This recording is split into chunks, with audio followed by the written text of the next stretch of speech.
অধ্যায় 24। প্রিন্স ভ্যাসেলি ও বড় প্রিন্সেস ছাড়া অভ্যর্থনা করার কেউ নেই।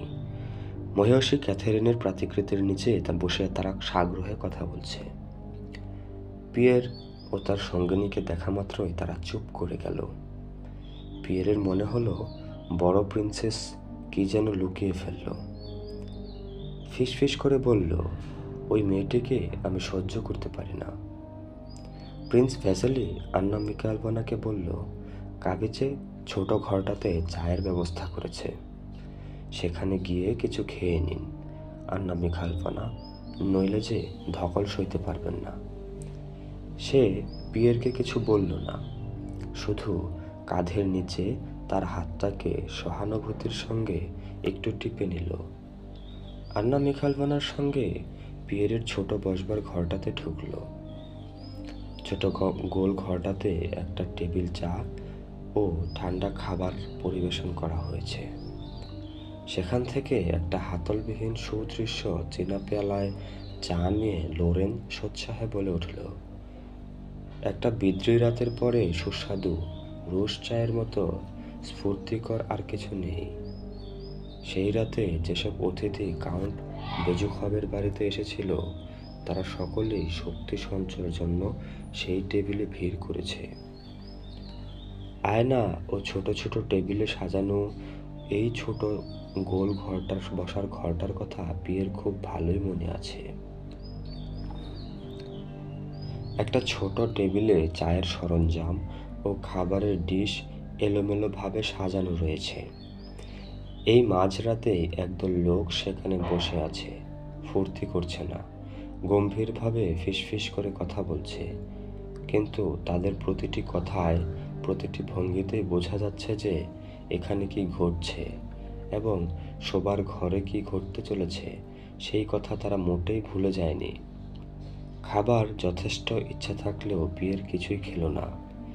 জিজ্ঞাসু দৃষ্টিতে তার অভিভাবকের দিকে তাকালো। সে দেখল যে অভ্যর্থনা ঘরে তারা প্রিন্স ভ্যাসেলি ও বড় প্রিন্সেসকে রেখে চলে এসেছে। মহিলাটি পা টিপে টিপে সেই ঘরের দিকেই চলেছে। পিয়ের ধরে নিল যে এটাও অবশ্য প্রয়োজনীয়। একটু পরে সেও সেই দিকেই গেল। আন্না মিখাইলভনা বড় প্রিন্সেসের পাশে দাঁড়িয়ে আছে। দুজনে ফিসফিস করে উত্তেজিতভাবে কথা বলছে।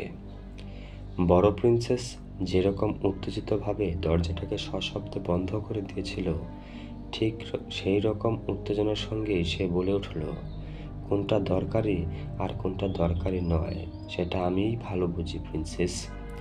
শোবার ঘরে যাবার দরজাটা আটকে বড় প্রিন্সেসকে সেখানে যেতে না দিয়ে আন্না মিখাইলভনা সরাসরি জবাব দিল, কিন্তু প্রিয় প্রিন্সেস, এটা কি খুবই বাড়াবাড়ি হবে না? এই মুহূর্তে ওর যে বিশ্রামের বড়ই প্রয়োজন, আর তার আত্মা যখন প্রস্তুত হয়েছে ঠিক সেই মুহূর্তে এইসব পার্থিব আলোচনা। অভ্যস্ত ভঙ্গিতে এক পায়ের উপর আরেক পা তুলে প্রিন্স ভ্যাসেলি একটা আরাম কেদারায় বসেছিল। তার ভারী গাল দুটো ভীষণভাবে কুঁচকে যাচ্ছে, কিন্তু সে এমন একটা ভাব দেখাচ্ছে যেন এই দুটি মহিলার কথাবার্তার ব্যাপারে তার কোনো মাথা ব্যথাই নেই। দেখুন আন্না মিখাইলভনা, কাতিচে যা করতে চাই তাই করতে দিন। কাউন্ট যে ওকে কত ভালোবাসেন তা তো আপনি জানেন। হাতের কারুকাজ করা পোর্টফোলিওটা প্রিন্স ভ্যাসেলিকে দেখিয়ে বড় প্রিন্সেস বলল, এই কাগজে কি আছে তাও আমি জানি না। আমি শুধু এইটুকুই জানি যে তার আসলে উইলটা রয়েছে লেখার টেবিলে। এই কাগজের কথাই তিনি বলে গেছেন। সে আন্না মিখাইলভনাকে পাশ কাটিয়ে যেতে চেষ্টা করল, কিন্তু মহিলাটি এক লাফে এগিয়ে এসে তার পথ আটকে দিল। সে যে সহজে ছাড় দেবে না এমনই ভাব দেখিয়ে পোর্টফোলিওটা শক্ত করে চেপে ধরে আন্না মিখাইলভনাকে বলল, আমি সব জানি গো দয়ালু প্রিন্সেস, তোমাকে মিনতি করছি, তার প্রতি একটু করুণা করো। প্রিন্সেস জবাব দিল না। পোর্টফোলিও নিয়ে টানাটানি ছাড়া আর কোনো শব্দই শোনা যাচ্ছে না। তবে এটা বোঝা যাচ্ছে যে বড় প্রিন্সেস যদি কথা বলে তাহলে সে কথাগুলি আন্না মিখাইলভনার পক্ষে শ্রুতিসুখকর হবে না। কিন্তু মহিলাটির কথায় মিষ্টতার ও দৃঢ়তার কোনোটারই অভাব নেই। পিয়ের, এখানে এসো বাবা। এই পারিবারিক পরামর্শের ব্যাপারে ওর যোগদান অবান্তর হবে না বলেই আমি মনে করি, তাই নয় কি প্রিন্স? তুমি কথা বলছো না কেন দাদা? প্রিন্সেস হঠাৎ এত জোরে চিৎকার করে উঠল যে আশেপাশের সকলেই চমকে উঠল। ঈশ্বর জানেন কে ওকে নাক গলাবার অনুমতি দিয়েছে। একটি মুমূর্ষ মানুষের একবারের দোরগোড়ায় এরকম গন্ডগোল পাকাতে কে বলেছে? তুমি চুপ করে আছো কেন? সর্বশক্তি দিয়ে পোর্টফোলিওটাকে টেনে ধরে সে হিস হিস করে বলে উঠল, ষড়যন্ত্রকারিণী। কিন্তু আন্না মিখাইলভনা পোর্টফোলিওটাকে দখলে রাখতে এক পাকে দু পায়ে গিয়ে হাতটা বদলে নিল। প্রিন্স ভ্যাসেলি উঠে দাঁড়ালো। তিরস্কার ও বিস্ময়ের সুরে বলল, আহ, এত অসহ্য! ছেড়ে দাও বলছি। প্রিন্সেস ছেড়ে দিল। আপনিও ছেড়ে দিন। কিন্তু আন্না মিখাইলভনা তার কথা শুনল না। ছেড়ে দিন বলছি, আমি দায়িত্ব নিচ্ছি। আমি নিজে গিয়ে তাকে বলবো। তাহলে আপনি খুশি হবেন তো? আন্না মিখাইলভনা বলল। কিন্তু প্রিন্স, এরকম একটা পবিত্র অনুষ্ঠানের পরে তাকে একটু শান্তিতে থাকতে দিন। এই যে পিয়ের, তোমার মতামতটা এদের জানিয়ে দাও। পিয়ের ততক্ষণে তাদের পাশে এসে দাঁড়িয়েছে। প্রিন্স ভ্যাসেলি কঠোর গলায় বলল, মনে রাখবেন যে এর ফলাফলের জন্য আপনাকে জবাবদিহি করতে হবে। আপনি কি করেছেন তা নিজেই জানেন না। আচমকা এক লাফে আন্না মিখাইলভনার উপর ঝাঁপিয়ে পড়ে পোর্টফোলিওটা তার হাত থেকে ছিনিয়ে নিয়ে বড় প্রিন্সেস চিৎকার করে বলল, নিজ মেয়ে ছেলে! প্রিন্স ভ্যাসেলি মাথা নিচু করে দুই হাত ছড়িয়ে দিল। ঠিক সেই মুহূর্তে সেই ভয়ঙ্কর দরজাটা যে দরজার উপর পিয়ের এতক্ষণ নজর রেখেছিল, সে দরজা এতক্ষণ নিঃশব্দে খুলেছিল। এবার সেটা সশব্দে খুলে গিয়ে দেয়ালের গায়ে আছড়ে পড়ল। আর মেজ প্রিন্সেস হাত মোচড়াতে মোচড়াতে ছুটে ঘর থেকে বেরিয়ে এলো। তীব্রভাবে চিৎকার করে বলল, তোমরা করছো কি? তিনি মরতে বসেছেন, আর তোমরা আমাকে একা তার কাছে রেখে এসেছো। বড় বোন পোর্টফোলিওটা ফেলে দিল। আন্না মিখাইলভনাকে নিচু হয়ে তাড়াতাড়ি সেটা তুলে নিয়ে ছুটে গিয়ে শোবার ঘরে ঢুকলো। সম্বিত ফিরে পেয়ে বড় প্রিন্সেস ও তার প্রিন্স ভ্যাসেলি তার পিছনে ছুটল। কয়েক মিনিট পরে বিবর্ণ কঠিন মুখে নিচের ঠোঁটটা কামড়াতে কামড়াতে বড় প্রিন্সেস বেরিয়ে এলো। পিয়েরকে দেখতে পেয়ে তার মুখে ফুটে উঠল অদম্য ঘৃণা। বলল, হ্যাঁ, এবার তুমি খুব খুশি হবে। এর জন্যেই তুমি অপেক্ষা করেছিলে। হঠাৎ কেঁদে উঠে রুমালে মুখ ঢেকে সে ছুটে ঘর থেকে বেরিয়ে গেল। তারপরেই ঢুকলো প্রিন্স ভ্যাসেলি। যে সোফায় পিয়ের বসেছিল, টলতে টলতে সেখানে গিয়ে হাত দিয়ে মুখ ঢেকে সে সেখানে ধপ করে বসে পড়ল। পিয়ের দেখল তার মুখটা কালো হয়ে গেছে। তীব্র যন্ত্রণায় তার চোয়াল থরথর করে কাঁপছে। পিয়েরের কোনোটা ধরে সে বলল, হায় বন্ধু আমার। এখন তার গলায় এমন একটা আন্তরিকতা ও দুর্বলতার সুর ফুটে উঠেছে যা এর আগে পিয়ের কখনো শুনেনি। প্রিন্স ভ্যাসেলি বলতে লাগলো, আমরা কত পাপ করেছি, কত লোককে ঠকাই, কিন্তু কিসের জন্য? আমার বয়স প্রায় 60 হলো বন্ধু। আমিও মৃত্যুতে সবই তো শেষ হয়ে যাবে, সব। মৃত্যু ভয়াবহ বলে সে কেঁদে উঠল। সবশেষে বেরিয়ে এলো আন্না মিখাইলভনা। ধীর শান্ত পা ফেলে সে পিয়েরের কাছে এগিয়ে গেল। ডাকলো, পিয়ের। পিয়ের সপ্রশ্ন দৃষ্টিতে তাকালো। মহিলাটি তার কপালে চুমু খেলো, তাকে চোখের জলে ভিজিয়ে দিল। একটু চুপ করে দেখে থেকে বলল, তিনি ইহজগতে নেই। চশমার উপর দিয়ে পিয়ের তার দিকে তাকালো। চলো, আমরা তোমার সঙ্গে যাব।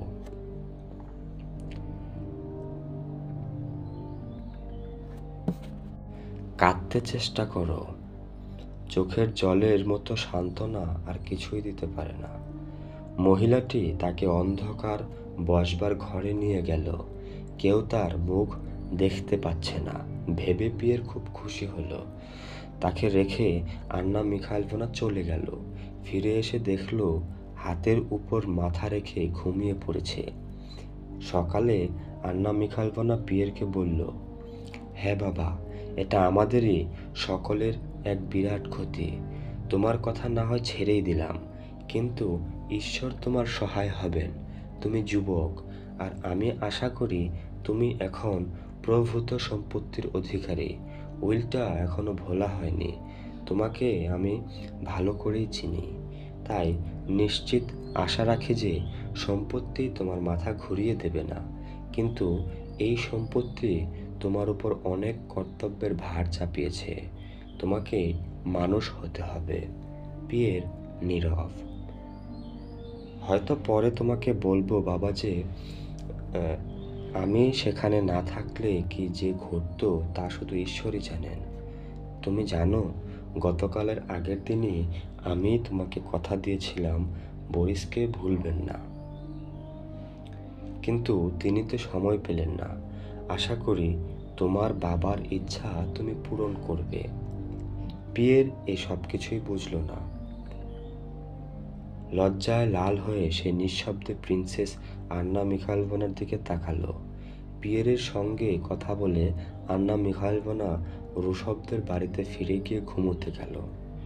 সকালে ঘুম থেকে উঠে সে রস্তবের পরিবারকে এবং অন্য পরিচিত লোকদের কাউন্ট বেজুখবের মৃত্যুর বিবরণ বিস্তারিতভাবে শোনালো।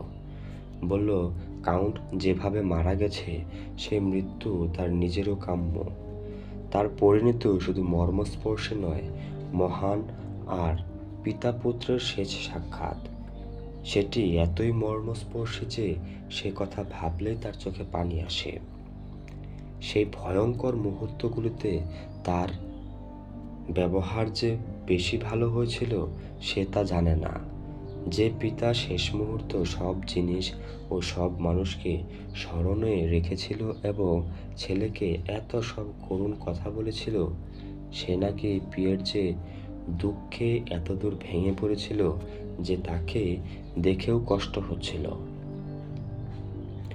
অথচ মুমূর্ষ বাবাকে কষ্ট না দেবার জন্য সে দুঃখকে সে প্রাণপণে চেপে রেখেছিল। মৃত্যু বেদনাদায়ক, তবু সে মানুষের কল্যাণ করে। বৃদ্ধ কাউন্ট ও তার উপযুক্ত ছেলের মতো মানুষকে দেখিয়ে মৃত্যু আমাদের মনকে উন্নত করে। মহিলাটি বলল, বড় প্রিন্সেস ও প্রিন্স ভ্যাসেলির ব্যবহার সে সমর্থন করল না, কিন্তু তাদের কথা সে বলল ফিসফিস করে, অত্যন্ত গোপন কথার মতো। অধ্যায় 25। প্রিন্স নিকোলাস আন্দ্রেভিচ বলকনাস্কির জমিদারি বন্ড হিলসে তরুণ প্রিন্স আন্দ্রু ও স্ত্রীর আগমন প্রতিদিনই আশা করা হচ্ছিল, কিন্তু সেই আশার ফলে বৃদ্ধ প্রিন্সের গৃহস্থালির নিয়ম কার্যসূচির কোনো রকম পরিবর্তন ঘটেনি। সম্রাট পল যেদিন গৃহস্থালির নিয়মিত কর্মসূচির কোনো রকম পরিবর্তন ঘটেনি, সম্রাট পল যেদিন তাকে তার গ্রামের জমিদারিতে নির্বাসিত করেছিল, সেদিন থেকেই প্রধান সেনাপতি প্রিন্স নিকোলাস আন্দ্রেভিচ সমাজে তার ডাকনাম প্রাশিয়ার রাজা। মেয়ে প্রিন্সেস মারি ও তার সখী মাদমোয়াজেল পুরিয়েকে নিয়ে সেখানে একটানা বাস করে চলেছে। যদিও নতুন শাসন ব্যবস্থায় সে ইচ্ছা করলেই রাজধানীতে ফিরে যেতে পারে, তবু সে এখানে গ্রামে বাস করছে। তার বক্তব্য, কেউ যদি তার সঙ্গে দেখা করতে চায় তাহলে সে তো 100 মাইল পেরিয়ে মস্কো থেকে বন্ড হিলস আসতে পারে। তার নিজের কাউকে দরকার নেই, কোনো জিনিসেরও দরকার নেই। সে বলে, মানুষের পাপের উৎস দুটি, আলস্য আর কুসংস্কার, আবার সদ্গুণও দুটি, কর্ম ও বুদ্ধি। মেয়ের শিক্ষার ভার সে নিজেই নিয়েছে। তার অন্তরে এই দুটি প্রধান গুণকে গড়ে তোলার জন্য তার ২০ বছর বয়স পর্যন্ত প্রিন্স তাকে বীজগণিত ও জ্যামিতি শিক্ষা দিয়েছে এবং এমনভাবে মেয়ের জীবনকে গড়ে তুলতে যাতে সে সবসময় কর্মব্যস্ত থাকতে পারে। প্রিন্স নিজেও সবসময় কর্মব্যস্ত। স্মৃতিকথা লেখা, উচ্চতর গণিতের সমস্যাসমূহের মীমাংসা, যন্ত্রের সাহায্যে নস্যিদান প্রস্তুত, বাগানে কাজ আর জমিদারিতে সর্বদাই সে সব বাড়ি তৈরি করা হয় তার তদারকি। যেহেতু নিয়মানুবর্তিতাই কর্মসাধনের প্রধান শর্ত, তাই তার গৃহস্থলীতে নিয়মানুবর্তিতাকে অত্যন্ত নিষ্ঠার সঙ্গে পালন করা হয়ে থাকে। ঠিক একই অবস্থায় সে সবসময় টেবিলে এসে বসে, শুধু একই ঘন্টায় নয়, একই মিনিট গুণে। মেয়ে থেকে আরম্ভ করে ভূমিদাস পর্যন্ত যারা তাকে ঘিরে থাকে তাদের প্রতি সে বড়ই কঠোর ও অনমনীয়। তাদের প্রতি কঠোর হৃদয় না হয়েও সে তাদের মনে যুগোৎপদ ভয় ও শ্রদ্ধা জাগাতে সক্ষম হয়েছে। যদিও এখন সে অবসর জীবনযাপন করছে এবং রাজনীতির ক্ষেত্রে তার কোনো প্রভাব কর্মচারী তার সঙ্গে এসে সাক্ষাৎ করাটাকে তাদের কর্তব্য বলে মনে করে এবং পূর্ব নির্ধারিত যথাসময়ে প্রিন্স স্বয়ং উপস্থিত না হওয়া পর্যন্ত স্থপতি, মালি অথবা প্রিন্সেস মারির মতোই মস্ত বড় দরবার কক্ষে অপেক্ষা করে থাকে।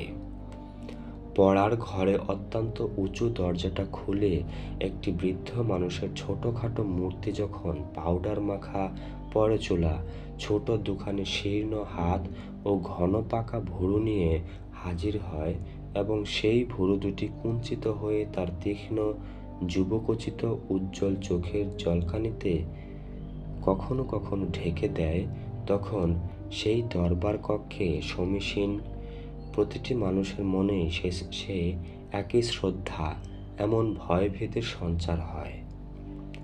নবদম্পতির যেদিন আসার কথা সেদিন সকালে প্রিন্সেস মারি দুরু দুরু বুকে ক্রুশচিহ্ন এঁকে নীরবে প্রার্থনা করতে করতে যথারীতি নির্ধারিত সময়ে প্রাতঃকালীন সাক্ষাৎকারের জন্য দরবার ঘরে ঢুকল। প্রতিদিন সকালেই সে এইভাবে আসে এবং প্রতিদিন সকালেই প্রার্থনা জানায় যাতে সাক্ষাৎকার পর্বটি ভালোভাবে সমাধা হয়। যে বুড়ো চাকরটি সেখানে বসেছিল সে উঠে ফিসফিস করে বলল, দয়া করে ভিতরে আসুন। একটা লেদ যন্ত্রের গুনগুন শব্দ দরজা দিয়ে ভেসে আসছে। প্রিন্সেস ভয়ে ভয়ে দরজাটা খুলল, একটু থামল। প্রিন্স লেদে বসে কাজ করছিল। একবার চারদিক দেখে নিয়ে আবার কাজ করতে লাগলো। ঘরটা নানা জিনিসপত্রে ঠাসা, সবগুলি সবসময় ব্যবহার করা হয়। বড় টেবিলটায় বই ও নকশা ছড়ানো, চাবি শুদ্ধ কাঁচ লাগানো উঁচু বুক কেস, দাঁড়িয়ে লেখার জন্য উঁচু ডেস্কটায় একখানা খাতা লেখা খোলা পড়ে আছে। যন্ত্রপাতি সহ একটা লেদ যন্ত্র, দাড়ি কামাবার সরঞ্জাম, সবকিছুতে নানাবিধ অবিশ্রাম ও সুশৃঙ্খল কাজকর্মের চিহ্ন পরিস্ফুট। রূপোর কাজ করা তাতার বুট পরা ছোট পায়ের কর্মচাঞ্চল্য এবং পেশিবহুল সরু হাতের দৃঢ় চাপ দেখলেই বোঝা যায় এই বৃদ্ধ বয়সেও প্রিন্স তার কাজের ধৈর্য ও উৎসাহ অক্ষুণ্ণ রেখেছে। লেদটাকে আরো কয়েক পাক ঘুরিয়ে সে লেদের পাদান থেকে পাটা তুলে নিল। বাটালিটাকে মুছে চামড়ার থলেটার মধ্যে ঢুকিয়ে দিল। তারপর টেবিলের দিকে পা বাড়িয়ে মেয়েকে ডাকল। সে কখনো ছেলে মেয়েদের আশীর্বাদ করে না, শুধু দাড়ি সমেত গালটা এখনো দাড়ি কামানো হয়নি এগিয়ে দিয়ে সস্নেহে তার দিকে তাকিয়ে কড়া গলায় বলল, ভালো আছো তো? ঠিক আছে, তাহলে বসো। নিজের লেখা জ্যামিতি পাঠের অনুশীলন খাতাটা হাতে নিয়ে প্রিন্স পা দিয়ে একটা চেয়ার টেনে নিল। তাড়াতাড়ি পৃষ্ঠাটা বের করে শক্ত নখ দিয়ে এক প্যারাগ্রাফ থেকে অন্য প্যারাগ্রাফ পর্যন্ত দাগ টেনে বলল, কালকের জন্য। প্রিন্সেস টেবিলের উপরে অনুশীলন খাতার উপর ঝুঁকে বসল।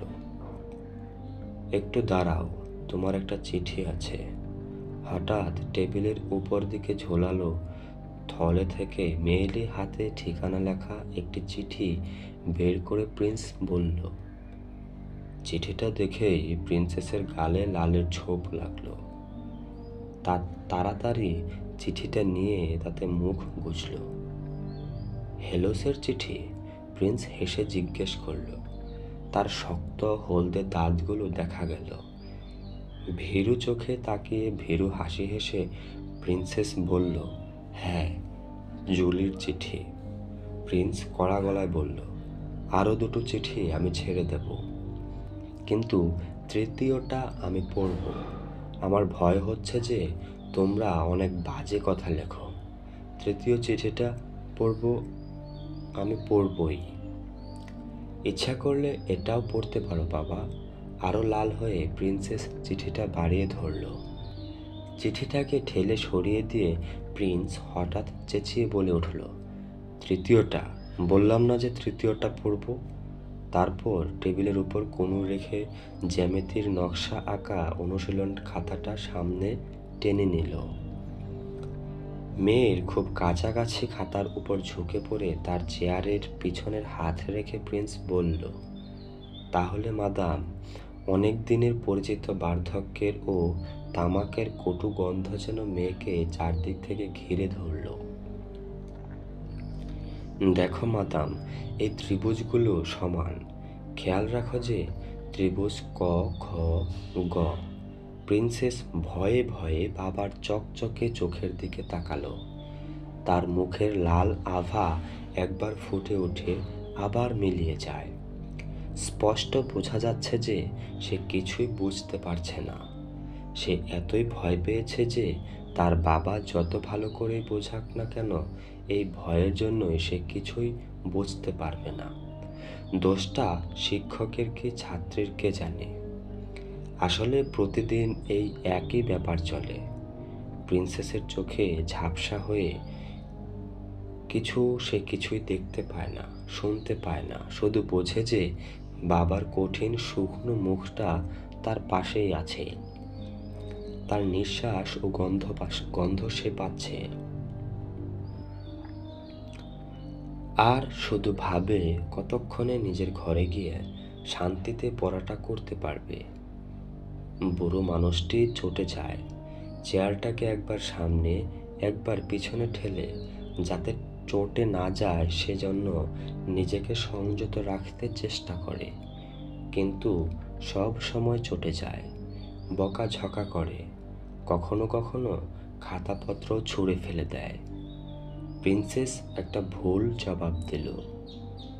এই দেখো, কি বোকা মেয়ে রে। প্রিন্সেস চেঁচিয়ে উঠল। খাতাটাকে ঠেলে দিয়ে মুখ ঘুরিয়ে নিল। চেয়ার ছেড়ে উঠে একটু পায়চারি করল। তারপরেই আলতো করে মেয়ের চুলে হাত বুলিয়ে আবার বসে পড়ল। চেয়ারটা টেনে আবার বোঝাতে বসল। প্রিন্সেস মারি যখন খাতাটা নিয়ে সেটাকে বন্ধ করে যাবার জন্য উঠে দাঁড়ালো, তখন প্রিন্স বলে উঠল, তা চলবে না প্রিন্সেস, তা চলবে না। গণিতটাই হচ্ছে আসল মাদাম। আমি চাই না যে তুমিও ওই সব বোকা মহিলাদের মতো হয়ে থাকো। অভ্যাস করো, দেখবে তাহলেই সব বুঝতে পারবে। মেয়ের গালে হাত বুলিয়ে আদর করে বলল, গণিত তোমার মাথার ভিতর থেকে সব জঞ্জাল ঝেঁটিয়ে বার করে দেবে। মেয়ে যাবার জন্য পা বাড়াতেই প্রিন্স ইশারায় তাকে থামতে বলে উঁচু ডেস্ক থেকে একটা আনকোড়া নতুন বই নামালো। এই রহস্যের চাবিকাঠি বইখানা থেকে তোমার হেলোস যাবার তোমার জন্য পাঠিয়েছে। ধর্ম পুস্তক। কারো ধর্মবিশ্বাসে আমি হাত দিই না। বইটা আমি দেখেছি। এটা নাও। আচ্ছা, এবার যাও। মেয়ের কাঁধ চাপড়ে দিয়ে প্রিন্স নিজের দরজাটা বন্ধ করে দিল। ভীত বিষণ্ণ মুখে প্রিন্সেস মারি তার ঘরে ফিরে গেল। এ অবস্থা তার প্রায় সব সময় হয়। তার সাদা রোগাটে মুখটা আরো সাদা হয়ে গেছে। লেখার টেবিলে বসল, বই ও কাগজপত্র ছড়ানো। বাবা যেমন পরিষ্কার পরিচ্ছন্ন, মেয়ে তেমনি অগোছালো। জ্যামিতির খাতা রেখে সাগ্রহে সে চিঠির সিল ভেঙে ফেলল। তার ছেলেবেলা থেকে সবচাইতে ঘনিষ্ঠ বন্ধু জুলির চিঠি। রস্তবা পরিবারের নামকরণ অনুষ্ঠানে যে জুলি কারাগেন উপস্থিত ছিল, এ সেই। জুলি ফরাসিতে লিখেছে, প্রিয় সোনা বন্ধু, বিরহ কি ভয়ঙ্কর, ভয়াবহ। যদিও নিজেকে বলি আমার অর্ধেক জীবন ও অর্ধেক সুখ তোমাকেই জড়িয়ে আছে। আমাদের মাঝখানে যত দূরত্বই থাকুক, আমাদের দুটি হৃদয় অচ্ছেদ্য বন্ধনে একসাথে বাঁধা। তবু আমার মন ভাগ্যের বিরুদ্ধে বিদ্রোহ করে। চারদিকে এত সুখ ও আমাদের মধ্যেও আমাদের ছাড়াছাড়ি হবার পর থেকে যে গোপন দুঃখ আমার মনে বাসা বেঁধেছে, তাকে আমি কিছুতেই ভুলতে পারছি না। গত গ্রীষ্মকালে তোমার বড় পড়ার ঘরটিতে নীল সোফার উপরে, সেই গোপন সোফার উপরে আমরা যেভাবে মিলিত হয়েছিলাম, সেইভাবে আবার কেন মিলিত হতে পারছি না? তোমার যে শান্ত স্নিগ্ধ তীক্ষ্ণ দৃষ্টিকে আমি এত ভালোবাসি, লিখতে বসে এখনো সে দৃষ্টি আমি যেন দেখতে পাচ্ছি। 3 মাস আগের মতো এখনো কেন আমি সেই দৃষ্টি থেকে নতুন করে নৈতিক শক্তি সংগ্রহ করতে পারছি না? এ পর্যন্ত পড়ে প্রিন্স মারি দীর্ঘশ্বাস ফেলে ডান দিককার আয়নাটার দিকে তাকালো। একটি দুর্বল সাধারণ দেহ ও পাতলা মুখের ছায়া পড়েছে সেখানে। তার বিষণ্ণ চোখ দুটি যেন একান্ত হতাশভাবে আয়নার সেই প্রতিবিম্বের দিকে তাকালো। ও আমাকে স্তেতবাক্য শোনাচ্ছে। এই কথা ভেবে মুখ ফিরিয়ে সে আবার পড়তে শুরু করলো। জুলি কিন্তু বন্ধুকে স্তোক বাক্য বলেনি। প্রিন্সেসের বড় বড় গম্ভীর উজ্জ্বল চোখ দুটি এতই সুন্দর যে তার ফলে তার সাদামাটা মুখখানিও অন্য যে কোনো সুন্দরীর মুখের চাইতে অধিক আকর্ষণীয় হয়ে ওঠে। কিন্তু নিজের অজ্ঞাতে তার চোখে যে সুন্দর ভাবটি ফুটে ওঠে, প্রিন্সেস নিজে তো কখনো তা দেখতে পায় না। অন্য সকলের মতোই আয়নার দিকে তাকাতেই গেলেই তার মুখে জোর করে টেনে আনা একটা অস্বাভাবিক ভঙ্গি ফুটে ওঠে। সে পড়তে লাগলো, সারা মস্কো জুড়ে যুদ্ধ ছাড়া আর কোনো কথা নেই। আমার 2 ভাইয়ের একজন ইতিমধ্যেই চলে গেছে, আর একজন রক্ষী বাহিনীতে আছে। শীঘ্রই তারাও সীমান্তের পথে পা বাড়াবে। আমাদের প্রিয় সম্রাট পিটার্সবুর্গ ছেড়ে চলে গেছেন। সকলেরই ধারণা বহুমূল্য জীবন নিয়ে তিনিও রণক্ষেত্রে দর্শন দেবেন।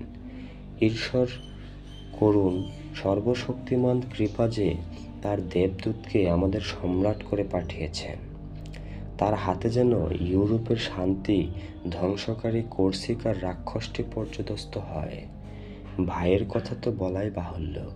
এই যুদ্ধ আমার অন্তরের একজন নিকটতম সাথীর সঙ্গে থেকেও আমাকে বঞ্চিত করেছে। আমি করুণ নিকোলাস রস্তবের কাছে কথা বলছি। অন্তরের উৎসাহ তাকে কর্মহীন থাকতে দেয়নি। বিশ্ববিদ্যালয় ছেড়ে দিয়ে সে সেনাবাহিনীতে যোগ দেওয়ায় আমি প্রচণ্ড কষ্ট পেয়েছি। গত গ্রীষ্মকালে এই যুবকটির কথা তোমাকে আমি বলেছি। সে এতই মহৎ হৃদয়, সত্যিকার যৌন দীপ্তিতে তার মন এতই ভরপুর যে আজকালকার 20 বছরের বুড়োদের মধ্যে তা কদাচিৎ দেখা যায়। তাছাড়া সে এত দিলখোলা, এত হৃদয়বান যে কি বলবো। সে এত পবিত্র, কাব্যময় যে তার সঙ্গে আমার সম্পর্ক খুব অল্প দিনের হলেও সেই সম্পর্কের স্মৃতি আমার দীন অন্তরের এক মধুরতম সান্ত্বনার স্থল। আমাদের বিদায়ের কথা, অন্য যেদিন যেসব কথা তখন হয়েছিল, সব একদিন তোমাকে বলবো। সেই স্মৃতি এখনো এত তাজা যে বলবার মতো নয়। আহা প্রিয় বন্ধু, তুমি কি সুখী যে এই তীব্র আনন্দ ও দুঃখের কথা তোমাকে জানাতে হয়নি? তুমি ভাগ্যবতী, কারণ এই সব ক্ষেত্রে দুঃখের মাত্রাটাই বড় বেশি হয়ে থাকে। আমি ভালো করেই জানি যে কাউন্ট নিকোলাস বয়সে এতই তরুণ যে তার সঙ্গে বন্ধুত্বের অধিক কোনো সম্পর্ক আমার হয়নি, কিন্তু এই মধুর বন্ধুত্ব, এই কাব্যময় পবিত্র ঘনিষ্ঠতা আর এই যে আমার বড়ই প্রয়োজন ছিল। কিন্তু এ কথা আর নয়। যে প্রধান সংবাদটি এখন সারা মস্কোর মুখে মুখে ফিরেছে, সেটি হলো বুড়ো কাউন্ট বেজুখভের মৃত্যু ও তার সম্পত্তির উত্তরাধিকার। ভাবতে পারো, 3 প্রিন্সেস পেয়েছে যৎসামান্য, প্রিন্স ভ্যাসেলি কিছুই পায়নি, আর মসিও পিয়ের সমস্ত সম্পত্তির উত্তরাধিকারী তো হয়েছেই, তার উপরে সে বৈধ সন্তান হিসেবেও মালিক। গুজব যে এ ব্যাপারে প্রিন্স ভ্যাসেলি একটি ঘৃণ্য ভূমিকা নিয়েছিলেন আর হতাশ হয়ে পিটার্সবুর্গে ফিরে গেছেন।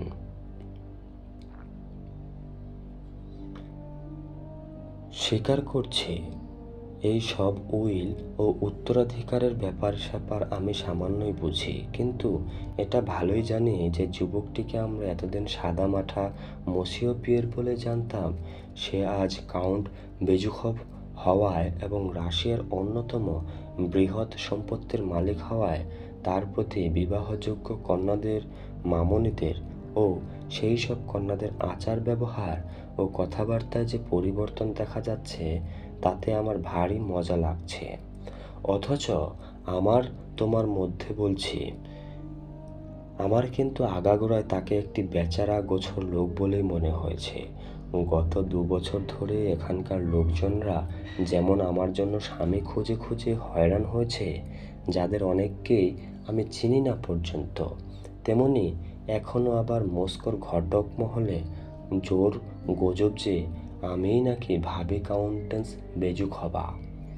কিন্তু তুমি নিশ্চয়ই বুঝতে পারছো যে সেই পদটির জন্য আমার কোনো বাসনা নেই। হ্যাঁ, বিয়ের প্রসঙ্গে বলি, তুমি কি জানো যে এই কিছুক্ষণ আগে সেই সার্বজনীন খালা আন্না মিখাইলভনা আমার কাছে এসে একান্ত গোপনীয় রাখবার শর্তে তোমার বিয়ের একটা প্রস্তাবের কথা বলে গেছেন?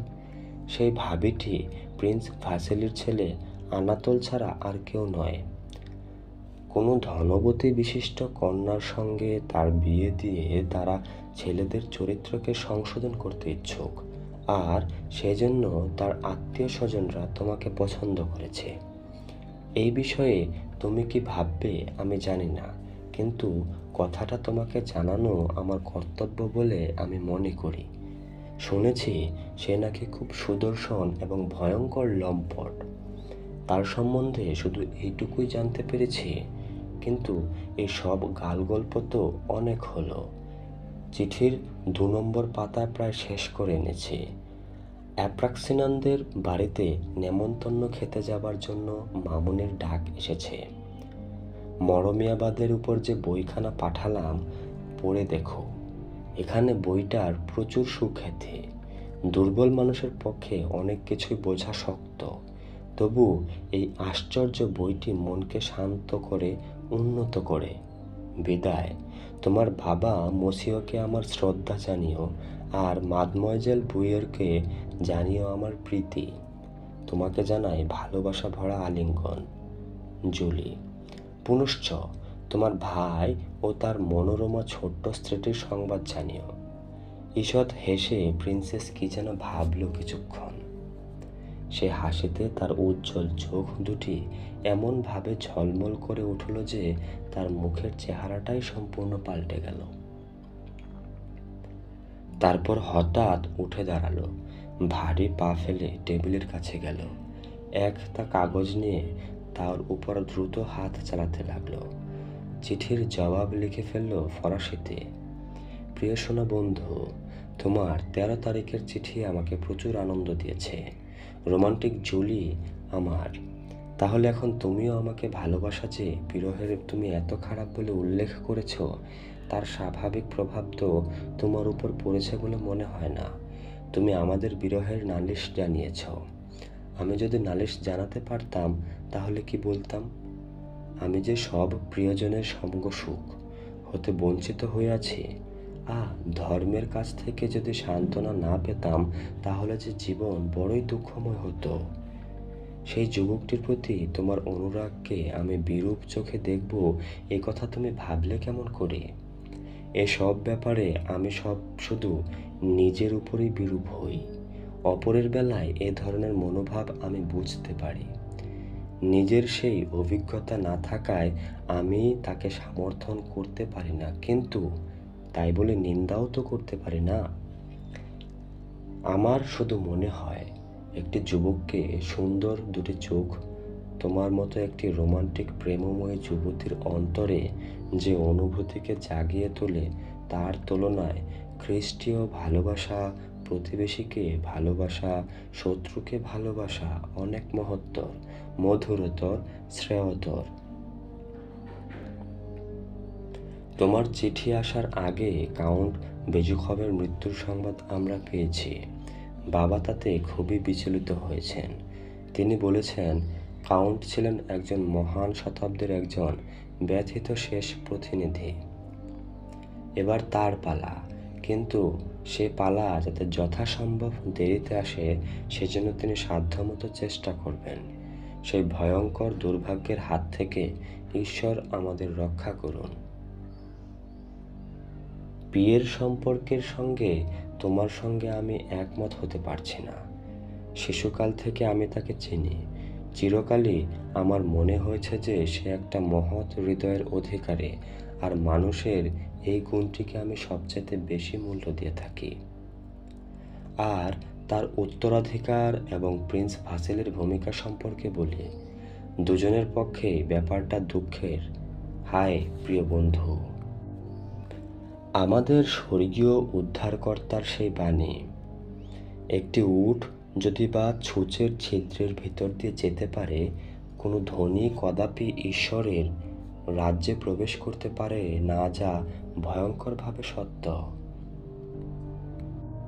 প্রিন্স ভাসিলির জন্য আমার দুঃখ হয়, কিন্তু ততোধিক দুঃখ হয় পিয়েরের জন্য। এত অল্প বয়স আর এত সম্পদের ভার কত না প্রলোভন, আর তার সামনে হাড়ি হবে। আমাকে যদি কেউ শুধায় পৃথিবীতে সব চাইতে বেশি করে আমি কি চাই, তো আমি চাইব দরিদ্রতম ভিক্ষুকের চাইতেও দরিদ্রতর হতে। প্রিয় বন্ধু, মস্কোতে এত সাফল্যমণ্ডিত যে বইখানি তুমি আমাকে পাঠিয়েছ, তার জন্য হাজার ধন্যবাদ।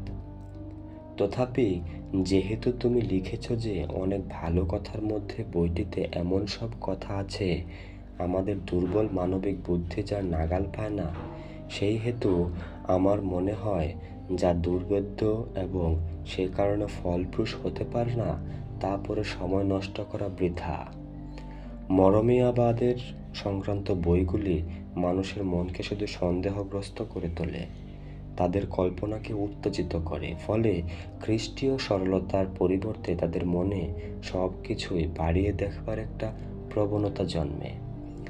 এইভাবে কিছু লোক কেন যে তাদের চিন্তা শক্তিকে গুলিয়ে ফেলতে ভালোবাসে আমি তা বুঝতে পারি না।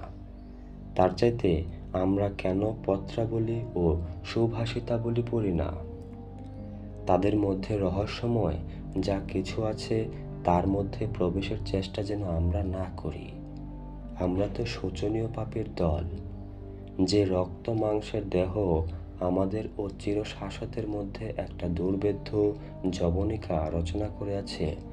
যতদিন আমরা তার মধ্যে বাস করছি, ততদিন ঈশ্বরের সব ভয়ঙ্কর এবং পবিত্র গোপন কথাকে আমরা কেমন করে জানব? তার চাইতে এই মরজগতের আমাদের পথ দেখাবার জন্য স্বর্গীয় পরিত্রাতা যেসব মহৎ বিধান আমাদের জন্য রেখে গেছেন, তার পঠন পাঠনের মধ্যে ইংরেজদের সীমিত রাখাই তো আমাদের পক্ষে বাঞ্ছনীয়। আমাদের চেষ্টা করতে হবে সেই সব বিধান মেনে তাকে অনুসরণ করে চলতে।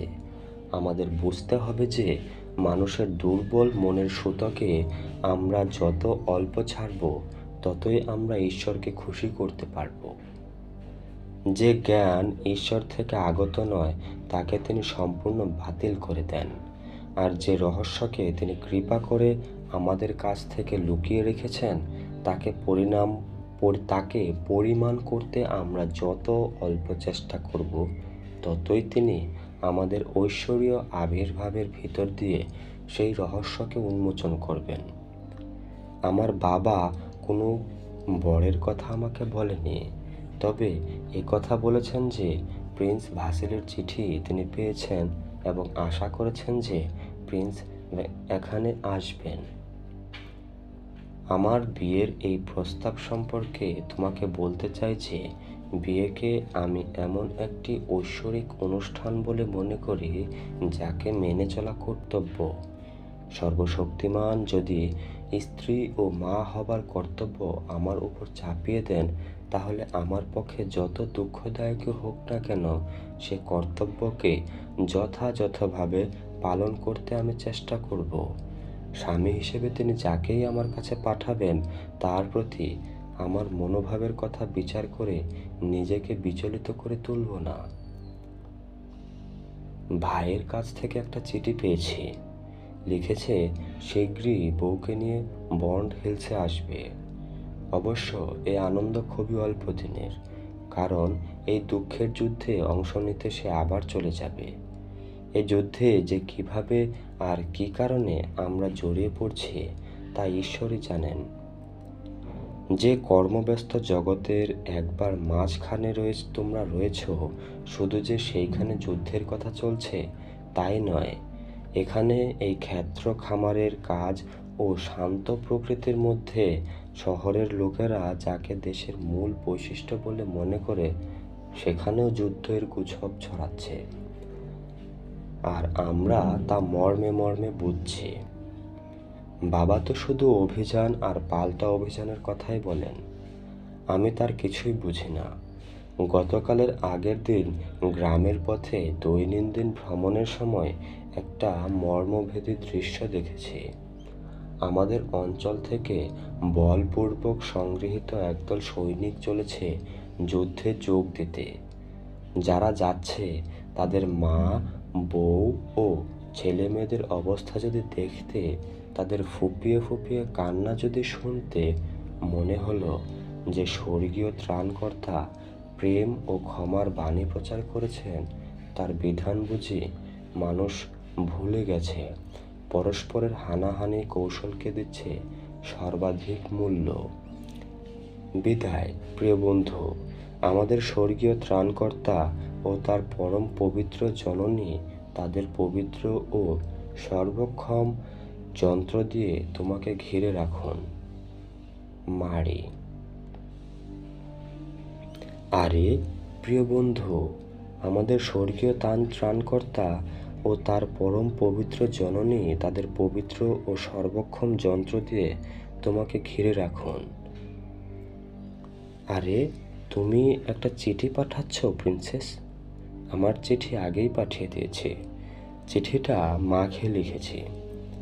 হাস্যময়ী মাদময়জেল বুঝিয়ে দ্রুতলয়ে কথাগুলি বলে প্রিন্সেস মারির প্রচণ্ড শোক ও বিষণ্ণতা ভরা জগতে সে যেন নিয়ে এলো একটা সম্পূর্ণ নতুন হাওয়া, নিশ্চিন্ত, হালকা ও আত্মতুষ্ট। গলা নামিয়ে সে আবার বলল, তোমাকে সাবধান করে দিচ্ছি প্রিন্সেস। প্রিন্স কিন্তু মাইকেল আইভানভিচকে বকছেন। তার মেজাজ কিন্তু খুব খারাপ। তৈরি থেকো।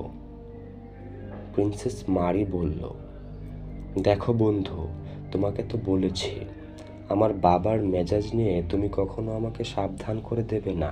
আমি নিজে কখনো তার বিচার করি না, আর অন্য কেউ করুক তাও চাই না। প্রিন্সেস ঘড়ি দেখল। ক্ল্যাভিকর্ভ নিয়ে অনুশীলন শুরু করতে 5 মিনিট দেরি হয়ে গেছে। ভয়ে ভয়ে সে বসবার ঘরে ঢুকল। 12টা থেকে 2টো পর্যন্ত প্রিন্স বিশ্রাম নেয় আর প্রিন্সেস ক্ল্যাভিকর্ড বাজায়। অধ্যায় 26। বড় পড়ার ঘরটাতে প্রিন্স নাক ডাকাচ্ছিল। পাকা চুল খানসামাটি বসে ঝিমুতে ঝিমুতে সে নাসিকা ধ্বনি শুনছিল। বাড়ির একেবারে অন্য প্রান্ত থেকে বন্ধ দরজার ভিতর দিয়ে ভেসে আসছে দুশেকের একটা গর্তের কতকগুলি শক্ত অংশের বারবার আবৃত্তির শব্দ। ঠিক সেই সময় একখানা ঢাকা গাড়ি ও একখানা খোলা গাড়ি এসে উঠোনে ঢুকল। প্রিন্স আন্দ্রু গাড়ি থেকে নেমে তার স্ত্রীকে নামতে সাহায্য করল এবং নিজের আগেই তাকে বাড়ির ভিতরে যাবার ব্যবস্থা করে দিল। বুড়ো তখন মাথায় পরচুলো এঁটে দরজার ফাঁক দিয়ে মাথাটা বের করে ফিসফিস করে জানিয়ে দিল যে প্রিন্স তখনও ঘুমোচ্ছে। তারপরেই তাড়াতাড়ি দরজাটা বন্ধ করে দিল। তখন জানে ছেলেই আসুক আর কোনো অসাধারণ ঘটনায় ঘটুক, কিছুতেই নির্দিষ্ট দৈনন্দিন কর্মসূচির কোনো বিঘ্ন ঘটানো চলবে না। তিখনের মতোই প্রিন্স আন্দ্রু সে কথা জানে। তাই সে এখান থেকে চলে যাবার পরে তার বাবার অভ্যাসগুলোর কোনো পরিবর্তন হয়েছে কিনা সেটা বুঝবার জন্য ঘড়িটা একবার দেখল। যখন বুঝল যে পরিবর্তন কিছু ঘটেনি, তখন সে স্ত্রীর দিকে মুখ ফেরালো। বলল, বাবা 20 মিনিটের মধ্যে উঠে পড়বেন, আমরা বরং মারির ঘরেই যাই। ছোট প্রিন্সেস এতদিনে একটু শক্তপোক্ত হয়েছে, কিন্তু সে যখন আগেকার মতোই খুশিভাবে কথা বলতে শুরু করলো, তখন তার চোখ দুটো আর হাসি ঠোঁটটা উল্টে গেল। চারদিকে তাকিয়ে স্বামীকে বলল, আরে এই যে রাজপ্রাসাদ গো, চলো তাড়াতাড়ি চলো। চারদিকে দেখে নিয়ে সে একবার তিখনের দিকে তাকালো, একবার স্বামীর দিকে ও পরে পরিচারকের দিকে তাকিয়ে হাসলো। ওই তো মারি বাজনা বাজাচ্ছে না, চলো চুপি চুপি গিয়ে তাকে অবাক করে দেই। মুখে একটা ভদ্র অথচ বিষণ্ণ ভাব ফুটিয়ে প্রিন্স আন্দ্রু তাকে অনুসরণ করল। তিখন এগিয়ে এসে তার হাতে চুমু খেল। প্রিন্স বলল, তুমি অনেক বুড়ো হয়ে গেছো তিখন। যে ঘর থেকে ক্ল্যাভিকর্ডের শব্দ আসছিল, তারা সে ঘরে পৌঁছাবার আগেই ফরাসি সুন্দরী মাদময়জেল বুড়িয়ে আনন্দে আত্মহারা হয়ে ছুটে এলো। প্রিন্স বলল, প্রিন্সেসের কি আনন্দের দিন! শেষ পর্যন্ত ওকে এখনই খবর দিচ্ছি। তাকে চুমু খেয়ে ঘোট প্রিন্সেস বলল, না না, দয়া করে বলো না, তুমি তো মাদময়জেল বুড়িয়ে। তোমার সঙ্গে আমার ননদের বন্ধুত্বের সূত্রে তোমাকে আমি আগেই চিনেছি। আমরা আসবো সে কি জানে না? যে ঘর থেকে শোনা তার একই অংশ বারবার বাজাবার শব্দ আসছিল, সকলে সেই ঘরের দরজায় উপস্থিত হলো। যেন অপ্রীতিকর কিছুর আশঙ্কায় প্রিন্স আন্দ্রু মুখটা বেঁকিয়ে থেমে গেল। ছোট প্রিন্সেসের ঘরে ঢুকলো। মাঝপথে বাজনা থেমে গেল। একটা আনন্দের চিৎকার শোনা গেল। তারপরে প্রিন্সেস মারির ভারী পায়ের শব্দ ও চুমু খাবার আওয়াজ। প্রিন্স আন্দ্রু ঘরে ঢুকল। তার বিয়ের সময় মাত্র অল্প কিছুদিনের এই দুই প্রিন্সেসের দেখা হয়েছিল। তবু এখন তারা পরস্পরকে আলিঙ্গন করে যে যেখানে পারছে অনবরত চুমু খাচ্ছে। মাদময়জেল বুড়িয়ে বুকের উপর হাত চেপে ধরে দাঁড়িয়ে আছে, মুখে অপার্থিব হাসি। দেখে মনে হয় যে কোনো সময় সে কেঁদে ফেলবে বা হেসে উঠবে। ভুল বাজনা শুনলে সঙ্গীত রসিকতা যেমন করে থাকে, প্রিন্স আন্দ্রু সেইভাবে ঘাড় ঝাঁকুনি দিয়ে ভুরু কুঁচকালো। প্রিন্সেসরা পরস্পরকে ছেড়ে দিল। তারপর বুঝি বা দেরি হয়ে গেছে এই আশঙ্কায় দুজনে হাত চেপে ধরে চুমু খেয়ে হাত ছেড়ে দিল। আবার পরক্ষণেই পরস্পরের চুমু মুখে খেয়ে প্রিন্স আন্দ্রুকে অবাক করে দিয়ে দুজনেই কাঁদতে লাগলো ও চুমু খেতে লাগলো। মাদময়জেল বুড়িও কাঁদতে লাগলো। প্রিন্স আন্দ্রু খুবই অস্বস্তি বোধ করলো, কিন্তু প্রিন্সেস দুজনের কাছে এই কান্নাটাই একান্তই স্বাভাবিক বলে মনে হলো। তাদের এই সাক্ষাতের সময় তাদের ব্যবহার যে অন্যরকম হতে পারে এটা তাদের মাথায় এলো না। আহ সোনা আমার, মারি, কথাগুলি বলতে বলতে তারা হো হো করে হেসে উঠল। কাল রাতেই আমি স্বপ্নে দেখেছি, তুমি কি আমাদের আশা করনি? মারি, তুমি শুকিয়ে গেছো আর তুমি খুব মুটিয়েছ। আমি কিন্তু দেখেই প্রিন্সকে চিনতে পেরেছি, মাদময়জেল বুড়িয়ে বলল। আর আমি তো ভাবতেই পারিনি। প্রিন্সেস মারি চেঁচিয়ে বলল, আরে আমি তো তোমাকে দেখতেই পাইনি। প্রিন্স আন্দ্রু ও তার বোন হাত ধরাধরি করে পরস্পরকে চুমু খেল। প্রিন্স আন্দ্রু বোনকে বলল যে সে এখন সেই ছিদকাজনে মেয়েটিই আছে। প্রিন্সেস মারি মুখ ঘুরিয়েই ভাইয়ের দিকে তাকালো। অশ্রু সজল দুটি উজ্জ্বল চোখ রাখল প্রিন্স আর মুখের উপর। ছোট প্রিন্সেস অনবরত বকবক করতে লাগলো। তার লোমশ ছোট উপরের ঠোঁটটা বারবার নিচের ঠোঁটকে ছুঁয়ে যাচ্ছে আর ফাঁক হয়ে যাচ্ছে। আর তখনই ঈষৎ হাসির সঙ্গে তার চকচকে দাঁতগুলি দেখা যাচ্ছে। চোখ দুটি ঝিলমিলিয়ে উঠেছে। সে বলতে লাগলো, পাখি পাহাড়ে তারা একটা দুর্ঘটনায় পড়েছিল। তার এই অবস্থায় একটা গুরুতর কিছু ঘটতে পারত। সব জামা কাপড় সে পিটার্সবুর্গে রেখে এসছে, তাই এখানে কি যে পড়বে তা সেই জানে না। আন্দ্রু খুব বদলে গেছে। কিটি অদিন্ত সভা একটি বুড়োকে বিয়ে করেছে। মারির জন্য একটা সত্যিকারের বর জুটেছে, তবে সে বিষয়ে পরে কথা হবে। প্রিন্সেস মারি তখনও তার ভাইয়ের দিকে নীরবে তাকিয়ে আছে। তার সুন্দর চোখ দুটি ভালোবাসা ও বিষণ্ণতায় ভরা। পরিষ্কার বোঝা যাচ্ছে তার বৌদি যাই বলুক না কেন, তার মনের মধ্যে একটা সম্পূর্ণ স্বতন্ত্র চিন্তার ধারা বয়ে চলেছে। পিটার্সবুর্গের গত উৎসবের বর্ণনার মাঝখানে সে ভাইকে বলল, তাহলে সত্যি সত্যি তুমি যুদ্ধে যাচ্ছ আন্দু? সে একটা দীর্ঘশ্বাস ফেলল। লেজাও দীর্ঘশ্বাস ফেলল। হ্যাঁ, আর কালে যাচ্ছে, ভাই জবাব দিল। ও আমাকে রেখে যাচ্ছে। ও তো প্রমোশন পেতে পারত, তবু কেন যে আমাকে রেখে যাচ্ছে তা ঈশ্বরই জানেন। শেষ পর্যন্ত না শুনে নিজের চিন্তার জের টেনে প্রিন্সেস মারি ভ্রাতৃবধূর দিকে মুখ ফিরিয়ে শুধালো, এটা কি ঠিক? ছোট প্রিন্সেসের মুখের ভাব বদলে গেল। আবার নিঃশ্বাস ফেলল। হ্যাঁ, খুব ঠিক।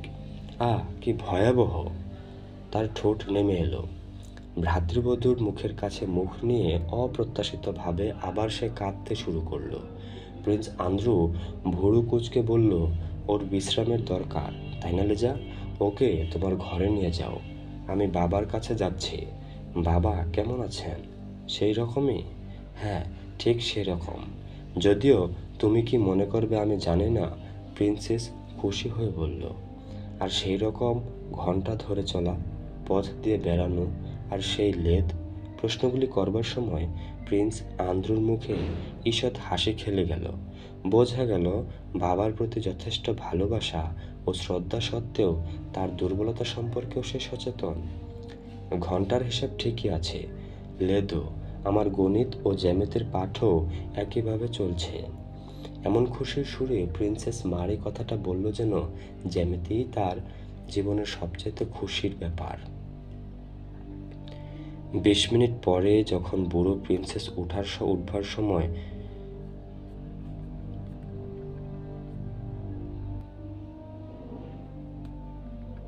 হলো, তখন তিখন 20 মিনিট পরে যখন প্রিন্সেস উঠবার সময় হলো 20 মিনিট পরে যখন প্রিন্সের উঠবার সময় হলো, তখন তিখন এলো ছোট প্রিন্সকে তার বাবার কাছে নিয়ে যেতে।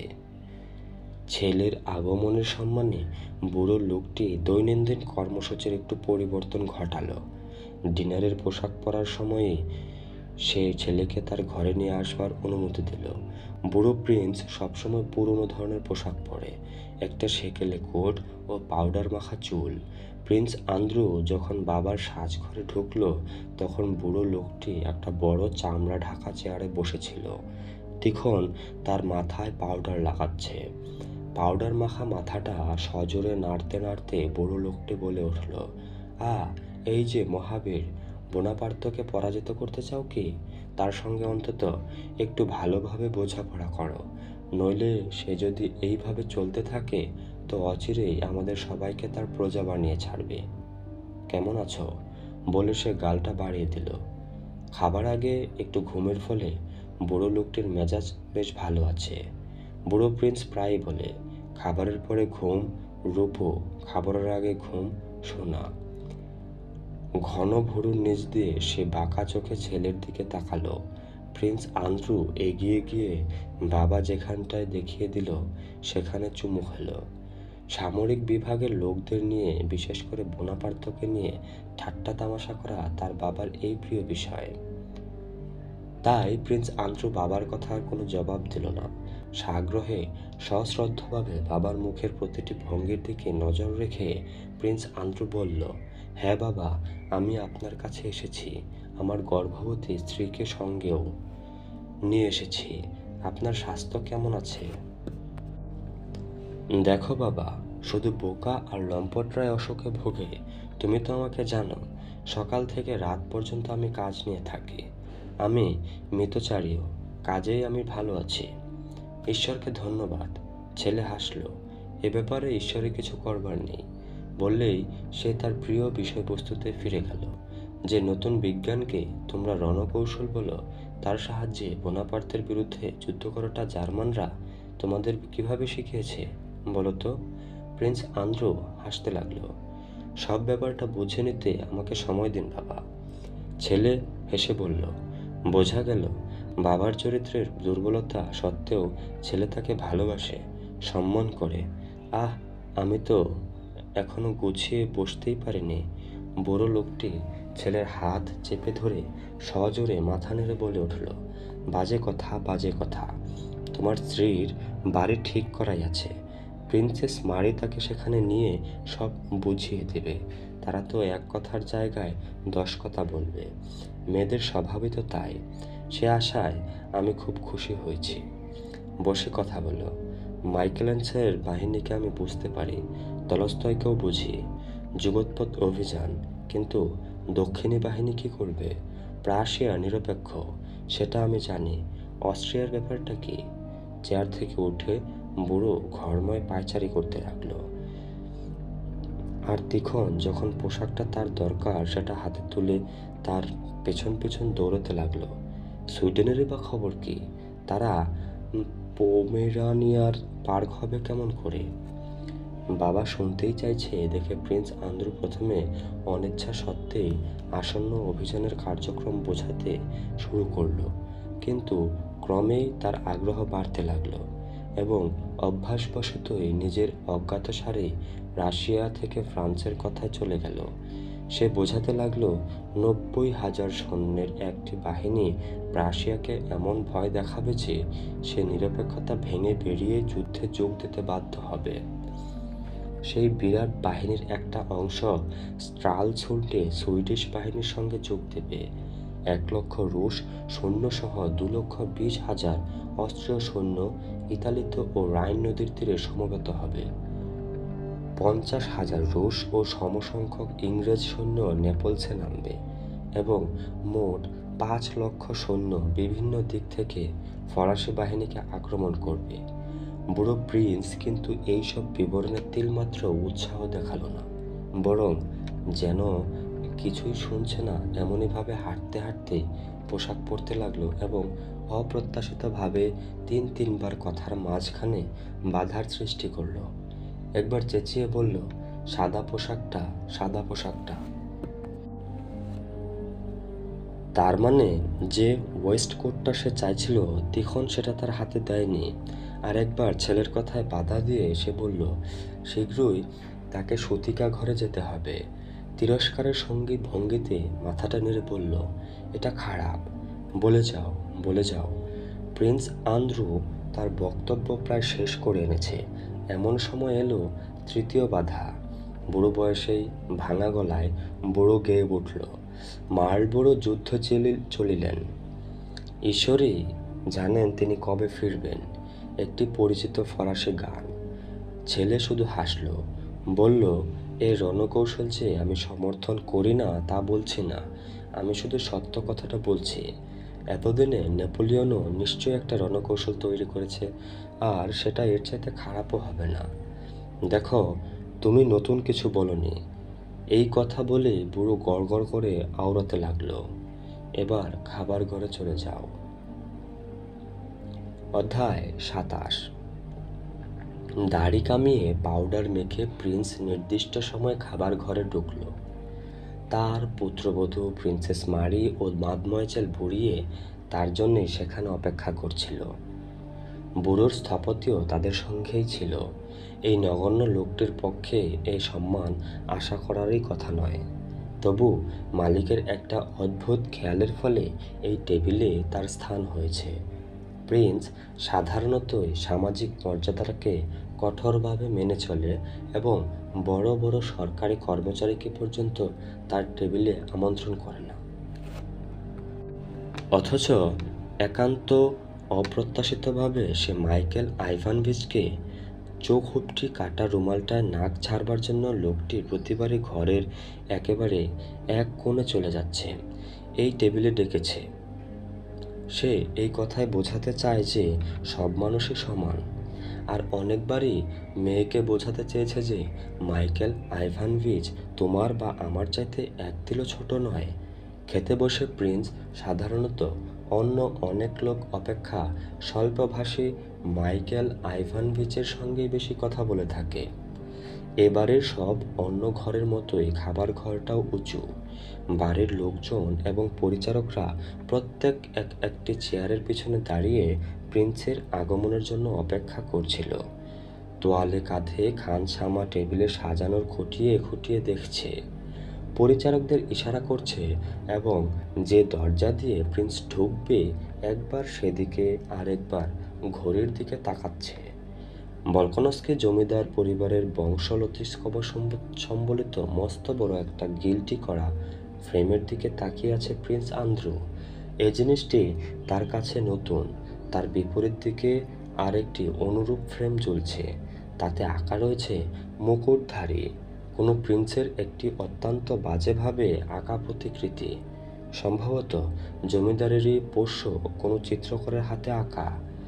জানা যায় এই প্রিন্সটি রুরির বংশ এবং ভলকনস্কি পরিবারের পূর্বপুরুষ। বংশলতিকার দিকে আর একবার তাকিয়ে প্রিন্স আন্দ্রু মাথা নেড়ে হাসতে লাগল। মূল মানুষটির সঙ্গে প্রতিকৃতির সাদৃশ্যটা হাস্যকর মনে হলে যেভাবে কোনো মানুষ হাসে ঠিক সেইভাবে। প্রিন্সেস মারিকে পাশে দেখে তাকে বলল, ছবিটা পুরোপুরি ঠিক তার মতো। প্রিন্সেস মারি অবাক হয়ে ভাইয়ের দিকে তাকালো।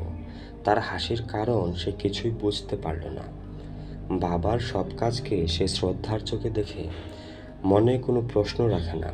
প্রিন্স আন্দ্রু বলল, প্রত্যেক লোকেরই দুর্যোধনের উরু থাকে, অ্যাকিলিস হিল। ভাবো তো, এত বড় মন নিয়ে তিনি এই বাজে ছবিটা আঁকিয়েছেন। ভাইয়ের সমালোচনার এই নির্ভীকতা প্রিন্সেস মারি বুঝতে পারল না।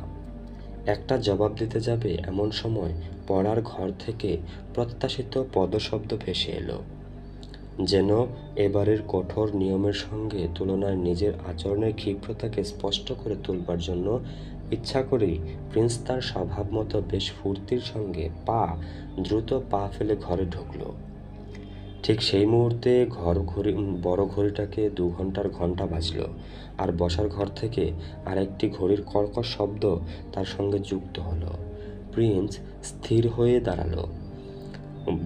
ঘন ভুরুর নিচ থেকে দুটি জীবন্ত ঝকঝকে চোখ কঠোর দৃষ্টিতে উপস্থিত সকলকে ভালোভাবে দেখিয়ে ছোট প্রিন্সেসের উপর গিয়ে স্থির হলো। যার ঘরে ঢুকলো সভাসদগণের যেমন হয়, বৃদ্ধ লোকটিকে দেখে ছোট প্রিন্সেসেরও মনে সেই রকম ভয় ও শ্রদ্ধার অনুভূতি জাগলো।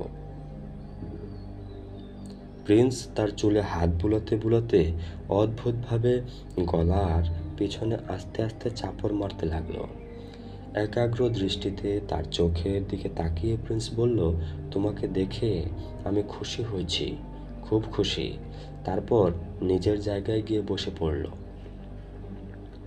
বসো বসো, মাইকেল আইভানোভিচ, তুমিও বসো। সে পুত্রবধূকে নিজের পাশেই একটা জায়গায় দেখিয়ে দিল। পরিচারক তার জন্য একটা চেয়ার এগিয়ে দিল। তার গোলগাল চেহারার উপর চোখ বুলিয়ে বড় লোকটি বলল, হো হ্যাঁ, তুমি বড় বেশি তাড়াহুড়া করে ফেলছ, এটা ভালো নয়। শুধু ঠোঁট নেড়ে প্রিন্স তার স্বভাবসিদ্ধ রুক্ষ কাষ্ঠ হাসিটি হাসল। চোখে সে হাসি প্রতিফলিত হলো না, শুধু বলল, তুমি হাঁটবে, যতটা পারো হাঁটবে, যতটা পারো। ছোট প্রিন্সেসের কানে কথাটা গেল না, ইচ্ছা করেই কানে নিল না, চুপ করে রইল। তাকে একটু বিচলিত মনে হলো। প্রিন্স তার বাবার কথা জানতে চাইলে ছোট প্রিন্সেসের মুখের হাসি ফুটল। সে কথা বলতে শুরু করলো। প্রিন্স পরিচিত লোকজনদের কথা জানতে চাইলে ছোট প্রিন্সেস আরও চাঙ্গা হয়ে উঠল। নানা লোকের অভিনন্দন বাণী তাকে শোনাতে লাগলো। শহরের গল্পগুজবের বিস্তারিত বর্ণনা দিল। বেচারি কাউন্টেস আপ্রাকিনসিনা তার স্বামীকে হারিয়েছেন। কেঁদে কেঁদে তার চোখ দুটি গেছে। পুত্রবধূটির গলা ক্রমেই ঝরঝরে হয়ে উঠল। প্রিন্সের দৃষ্টি ক্রমেই কঠোরতর হতে লাগল। তারপরে যেন পুত্রবধূটিকে যথেষ্ট দেখা হয়েছে, তার সম্পর্কে স্পষ্ট ধারণা হয়ে গেছে। এমনইভাবে হঠাৎ মুখ ঘুরিয়ে সে মাইকেল আইভানোভিচের দিকে মুখ ফিরালো। দেখো মাইকেল আইভানোভিচ, আমাদের বোনাপার্তের অবস্থা ঠিক কিন্তু কাহিল। তার বিরুদ্ধে কতভাবে যে সৈন্য সমাবেশ করা হচ্ছে সে কথা প্রিন্স ছেলেকে এইভাবে ডাকে, আমাকে বলেছিল। অথচ তুমি আর আমি তাকে মোটেই পাত্তা দিইনি। তুমি আর আমি কখনো যে বোনাপার্ত সম্পর্কে সব কথা বলেছ সে কথা কিন্তু মাইকেল আইভানোভিচ মোটেই জানে না। কিন্তু যখন সে বুঝতে পারল যে তাকে সাক্ষী গোপাল খাড়া করে প্রিন্স তার মনের মধ্যে বিষয়বস্তুটির আলোচনা শুরু করতে চাইছে, তখন সে প্রসন্ন দৃষ্টিতে যুবক প্রিন্সেসের দিকে তাকালো। এরপর কি হবে তা কে জানে। স্থপতিকে দেখিয়ে প্রিন্স ছেলেকে বলল, ইনি একজন খুব বড় ধরনের রণনীতিবিদ। আমার শুরু হয়ে গেল যুদ্ধ। বোনাপার্ত, সেনাপতি, কূটনীতিকদের নিয়ে আলোচনা। বুড়ো প্রিন্সের তো বদ্ধমূল ধারণা যে আজকালকার লোকজনরা সব কচি খোকা। যুদ্ধ বা রাজনীতি আ ক খ ও তারা জানে না।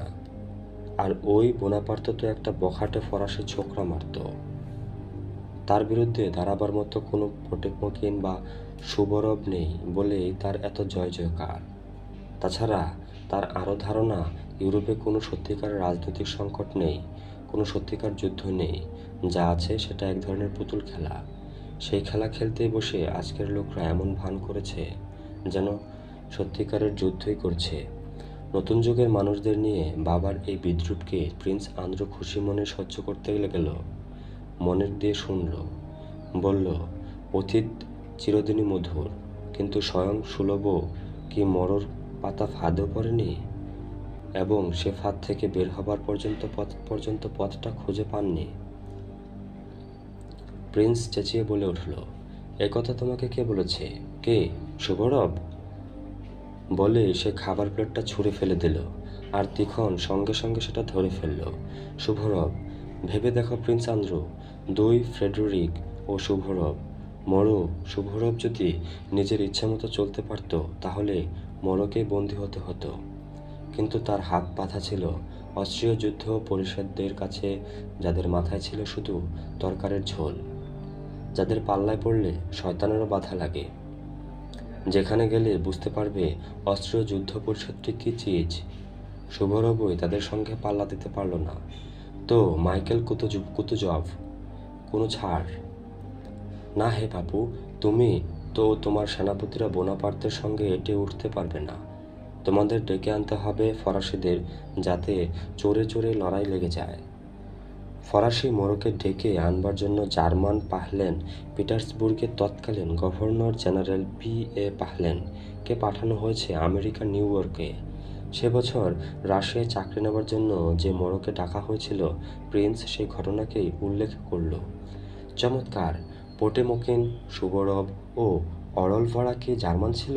না হে বাপু, হয় তোমাদের বুদ্ধিশুদ্ধি লোপ পেয়েছে, আর না হয়তো আমাকেই বাহাত্তরে ধরেছে। ঈশ্বর তোমাদের সহায় হন, কিন্তু আমরা সব কিছুই দেখে যাব। বোনাপার্ত তো মস্ত বড় সেনাপতি সেজেছে। প্রিন্স আন্দ্রু বলল, আমি বলছি না যে আমাদের সব পরিকল্পনাই ভালো, তবে বোনাপার্ত সম্পর্কে আপনার মতামত আমাকে অবাক করেছে। আপনি যত খুশি হাসতে পারেন, কিন্তু তাহলেও বোনাপার্ত একজন জাদ্রেল সেনাপতি। সব স্থপতি লোকটি এতক্ষণ মাংসের রোস্ট নিয়ে ব্যস্ত ছিল। আশা করছিল যে তার সকল কথা সকলেই ভুলে গেছে। কিন্তু বুড়ো প্রিন্স এবার হাঁক দিল, মাইকেল আইভানোভিচ, আমি তোমাকে বলিনি যে বোনাপার্ত একজন মস্ত বড় রণকুশলী? দেখো, ইনিও সেই কথাই বলছেন। সে তো ঠিকই ইয়োর এক্সেলেন্সি স্থপতি জবাব দিল। প্রিন্স আরও একবার হো হো করে হেসে উঠল। মুখে রূপোর চামচ নিয়েই বোনাপার্ত জন্মেছিল। চমৎকার সব সৈন্য সে হাতে রয়েছে।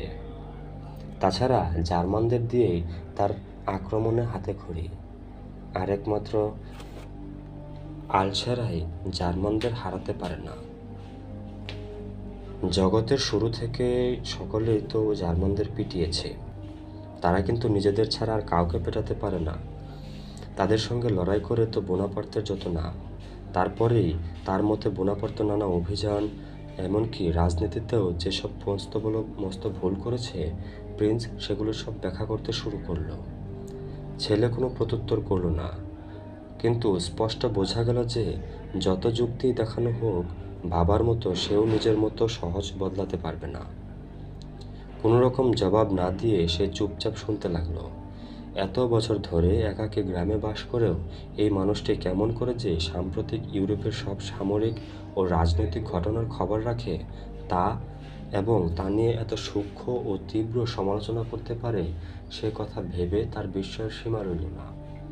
তোমরা ভাবো যে বুড়ো মানুষ, বর্তমানে কোনো খোঁজ খবরই রাখি না, এই বলে বাবা কথা শেষ করলো। কিন্তু সব কিছুই আমাকে বিব্রত করে। রাতে আমি ঘুমাতে পারি না। এখন বলো, এই আদ্রেল সেনাপতি আসল কেরামতিটা কোথায়? সে কথা শেষ করলো। সে কথা বলতে অনেক সময় লাগবে। ছেলে জবাব দিল, ঠিক আছে, তোমার বোনাপার্তকে নিয়ে থাকবে। মাদময়জেল বুড়িয়ে, তোমাদের পাউডার মাখা বাদর সম্রাট, আর একজন স্তাবক। চমৎকার ফরাসিতে প্রিন্স জোর গলায় বলল, আপনি তো জানেন প্রিন্স, আমি বোনাপার্তের সমর্থক নই। প্রিন্স গুনগুন করে একটা বেসুরো গান গেয়ে ততোধিক বেতালা হাসি হেসে টেবল ছেড়ে উঠল। আলোচনার সময়ে এবং ডিনারের বাকি সময়টাকেও ছোট প্রিন্সেস চুপচাপ বসে থেকে ভীত দৃষ্টিতে একবার শ্বশুরের দিকে ও একবার প্রিন্সেস মারির দিকে তাকাতে লাগলো। সকলে টেবিল থেকে উঠে গেল। সে ননদের হাতটা ধরে তাকে টেনে নিয়ে আরেকটা ঘরে চলে গেল। বলল, তোমার বাবার কত বুদ্ধি, হয়তো সেই জন্যেই তাকে আমার এত ভয়। বাবা খুব ভালো মানুষ, প্রিন্সেস মারির জবাব দিল। 28 পরদিন সন্ধ্যায় প্রিন্স আন্দ্রুর চলে যাওয়ার কথা। দৈনন্দিন কর্মসূচির কোনো রকম পরিবর্তন না করে বুড়ো প্রিন্স ডিনারের পরে যথারীতি শুতে চলে গেল। ছোট প্রিন্সেস ননদের ঘরে। স্কন্দ্রত্রাণবিহীন ট্রাভেলিং কোট গায়ে প্রিন্স আন্দ্রু খানসামাকে নিয়ে তার জন্য নির্দিষ্ট ঘরে জিনিসপত্র প্যাক করছে। নিজের গাড়িটা পরীক্ষা করে তাকে ট্রাকগুলি তুলে দিয়ে ঘোড়াগুলো জুতোতে বলল। শুধু নিজের সঙ্গে রাখা জিনিসগুলোই তার ঘরের মধ্যে পড়ে আছে। একটা ছোট বাক্স, রূপোর প্লেট সহ একটা বড় খাবারের বাক্স, দুটি তুর্কি পিস্তল ও একখানি তরোয়াল ওজাকভ অবরোধের সময় তার বাবা এটা এনেছিল। পরে ছেলেকে উপহার দিয়েছে। প্রিন্স আন্দ্রুর এসব ভ্রমণসঙ্গী জিনিসপত্রই বেশ সাজানো গোছানো, নতুন পরিষ্কার কাপড় দিয়ে ঢেকে ফিতে দিয়ে বাঁধা। কোথাও যাত্রা করবার আগে অথবা জীবনযাত্রায় পরিবর্তন ঘটাবার সময় চিন্তাশীল লোকরা সাধারণত বেশ গম্ভীর হয়ে যায়। সেই সময় তারা অতীতের পর্যালোচনা করে ভবিষ্যতের পরিকল্পনা করে। প্রিন্স আন্দ্রুর মুখটাও খুব চিন্তিত দেখাচ্ছে। হাত দুটি পিছনে রেখে সে ঘরের এক কোণ থেকে আরেক কোণ দ্রুত হাঁটছে, আর সোজা সামনের দিকে দাঁড়িয়ে চিন্তিতভাবে মাথাটা নাড়ছে। তার কি যুদ্ধে যেতে ভয় করছে, নাকি স্ত্রীকে ছেড়ে যেতে কষ্ট হচ্ছে? হয়তো দুটোই, কিন্তু সে চায় না যে এক অবস্থায় তাকে দেখে ফেলুক। তাই বাইরে পায়ের শব্দ শুনে সে তাড়াতাড়ি পিছনের হাত খুলে সামনে এনে টেবিলের কাছে গিয়ে দাঁড়ালো, যেন হোট বাক্সের ঢাকনিটা বাঁধছে। তারপরই তার স্বাভাবিক ও দুর্ভেদ্য মুখের ভাব ফিরিয়ে আনলো। প্রিন্সেস মারির ভারী পায়ের শব্দই সে শুনতে পেয়েছিল। প্রিন্সেস মারি হাঁপাতে হাঁপাতে চেঁচিয়ে বলল, তুমি নাকি ঘোড়াকে সাজ পরাতে বলেছ, অথচ আমি যে তোমার সঙ্গে একান্তে কত কথা বলতে চেয়েছিলাম। ঈশ্বর জানেন আবার কতদিন পর আমরা দূরে থাকব। কথা বলতে চেয়েছিলাম। আমি এসেছি বলে তুমি রাগ করনি তো? তুমি কত বদলে গেছো আশা। যেন প্রশ্নটার ব্যাখ্যা হিসেবেই সে কথাটা যোগ করল। প্রিন্সেস প্রিয় নাম আশা বলে ডেকেই মারি হেসে ফেলল। এই রুক্ষ সুদর্শন মানুষটি যে তার ছোটবেলার খেলার সাথে সেই ছোট্ট দুষ্ট ছেলে আশা হতে পারে, সে কথা ভাবতেই সে অবাক হয়ে গেল। শুধু এইটুকু হেসে বোনের কথার জবাব দিয়ে প্রিন্স আল্লু জিজ্ঞেস করল, আর লেজা কোথায়? সে এতই ক্লান্ত যে আমার ঘরে সোফার উপরেই ঘুমিয়ে পড়েছে। ও আন্দ্রু, কি শোনা বই তুমি পেয়েছ? একটা সোফায় বসে ভাইয়ের দিকে তাকিয়ে সে বলল। ও তো একেবারে ছেলে মানুষ, কি মিষ্টি হাসি খুশি মেয়ে, ওকে আমার খুব ভালো লেগেছে। প্রিন্স আন্দ্রু চুপ করে রইল, কিন্তু ব্যঙ্গ ও ঘৃণার যে চিহ্ন তার মুখে ফুটে উঠল সেটা প্রিন্সেসের নজর এড়ালো না। ছোটোখাটো দোষ ত্রুটিকে মেনে নিতেই হবে, সেটুকু ত্রুটি কার নেই আন্দ্রু? ভুলে যেও না যে সে একটা উঁচু সমাজে বড় হয়েছে, লেখাপড়া শিখেছে। এখানে তার অবস্থা তো খুব সুখকর না হবারই কথা। প্রত্যেকের অবস্থায় তো আমাদের বোঝা দরকার। বেচারির কথাটা একবার ভাবো। এতদিনের অভ্যস্ত জীবনকে ছেড়ে, স্বামীকে ছেড়ে এই অবস্থায় তাকে একাকী একটা গ্রামে থাকতে হবে। এটা খুবই শক্ত। যারা নিজেদের সবজান্তা ভাবে তাদের দেখে আমরা যেভাবে হাসি, বোনের দিকে তাকিয়েও প্রিন্স আও সেভাবেই হাসলো। বলল, তুমিও তো গ্রামে থাকো, তোমরা তো জীবনকে ভয়ঙ্কর ভাবো না? আমার কথা আলাদা। আমরা কথা কেন বলছো? আর কোনো জীবন আমি চাই না, চাইতে পারি না, কারণ আর কোনো জীবন আমি জানি না। কিন্তু আন্দ্রু, ভেবে দেখো তো, অভিজাত সমাজের একটি তরুণী তার জীবনের সেরা দিনগুলি একাকী কাটাবে। এই গ্রামের মাটিতে মাথা গুঁজে বাপি তো সবসময় ব্যস্ত। আর আমি, তুমি তো জানো, অভিজাত সমাজে চলতে অভ্যস্ত একটি মেয়ের মনোরঞ্জন করবার মতো কোনো বিদ্যাই আমার নেই। আর আছে শুধু মাদমোয়াজেল বুড়িয়ে।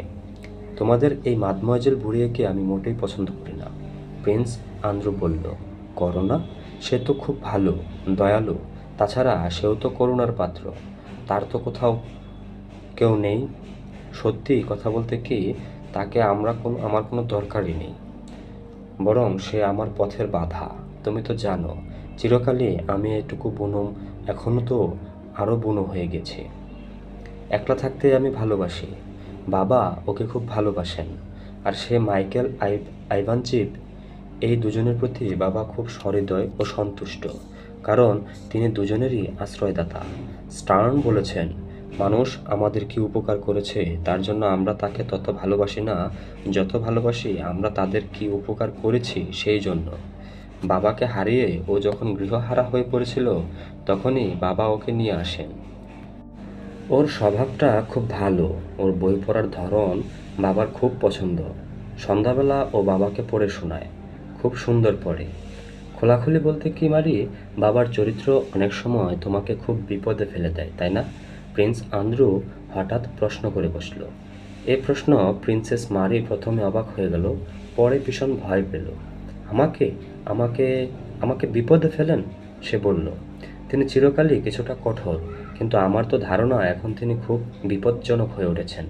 প্রিন্স আন্দ্রু বলল। বোনকে বোকা বানাতে বা তাকে পরখ করে দেখতেই সে বাবার সম্পর্কে এ ধরনের লঘু উক্তি করল। আলোচনার প্রসঙ্গে না গিয়ে নিজের চিন্তাকে অনুসরণ করেই প্রিন্সেস বলল, তুমি সব দিক থেকে ভালো আন্দ্রু, কিন্তু তোমার মনে একটা বুদ্ধির অহংকার আছে, আর সেটা একটা বড় পাপ। কেউ কি বাবাকে বিচার করতে পারে? আর যদি পারেও, তবু তো আমার বাবার মতো লোকের প্রতি শ্রদ্ধা ভিন্ন অন্য কোনো অনুভূতি জাগতে পারে কি? তাকে নিয়ে আমি কত সন্তুষ্ট, কত সুখী। তুমিও আমার মতোই সুখী হও, এটাই তো আমার একমাত্র কামনা। তার ভাই অবিশ্বাসের ভঙ্গিতে মাথা নাড়ল।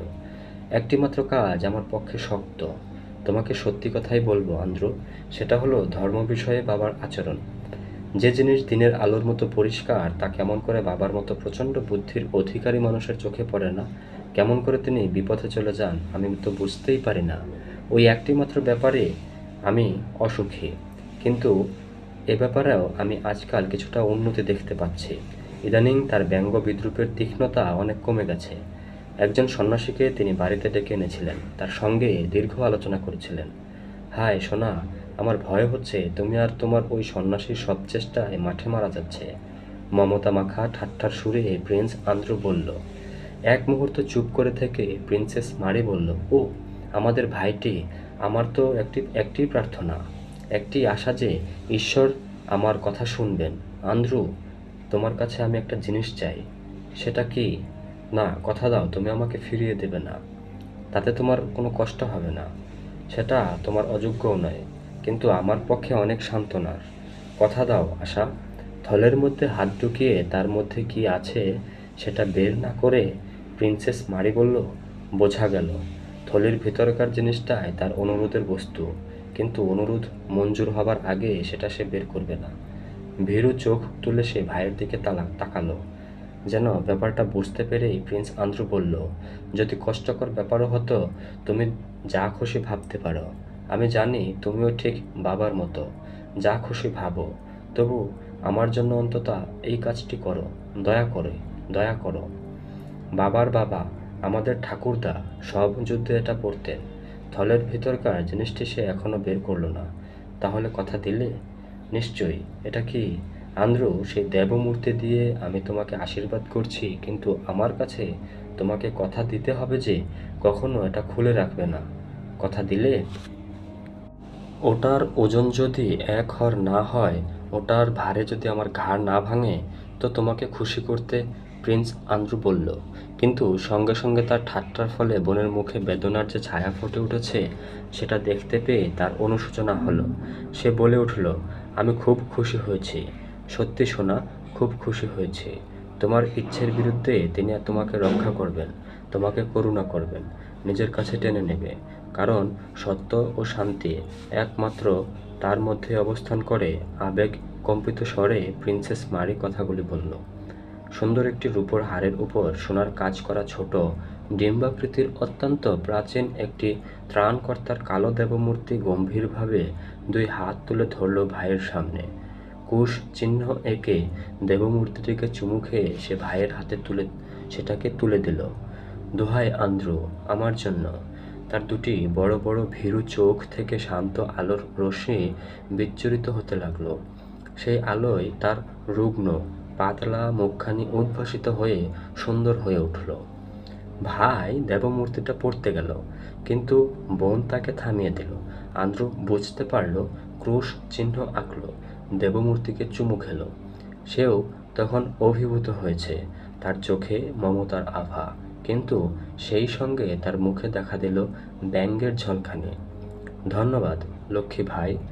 ভাইয়ের কপালে চুমু খেয়ে প্রিন্সেস মারি আবার গিয়ে সোফায় বসল।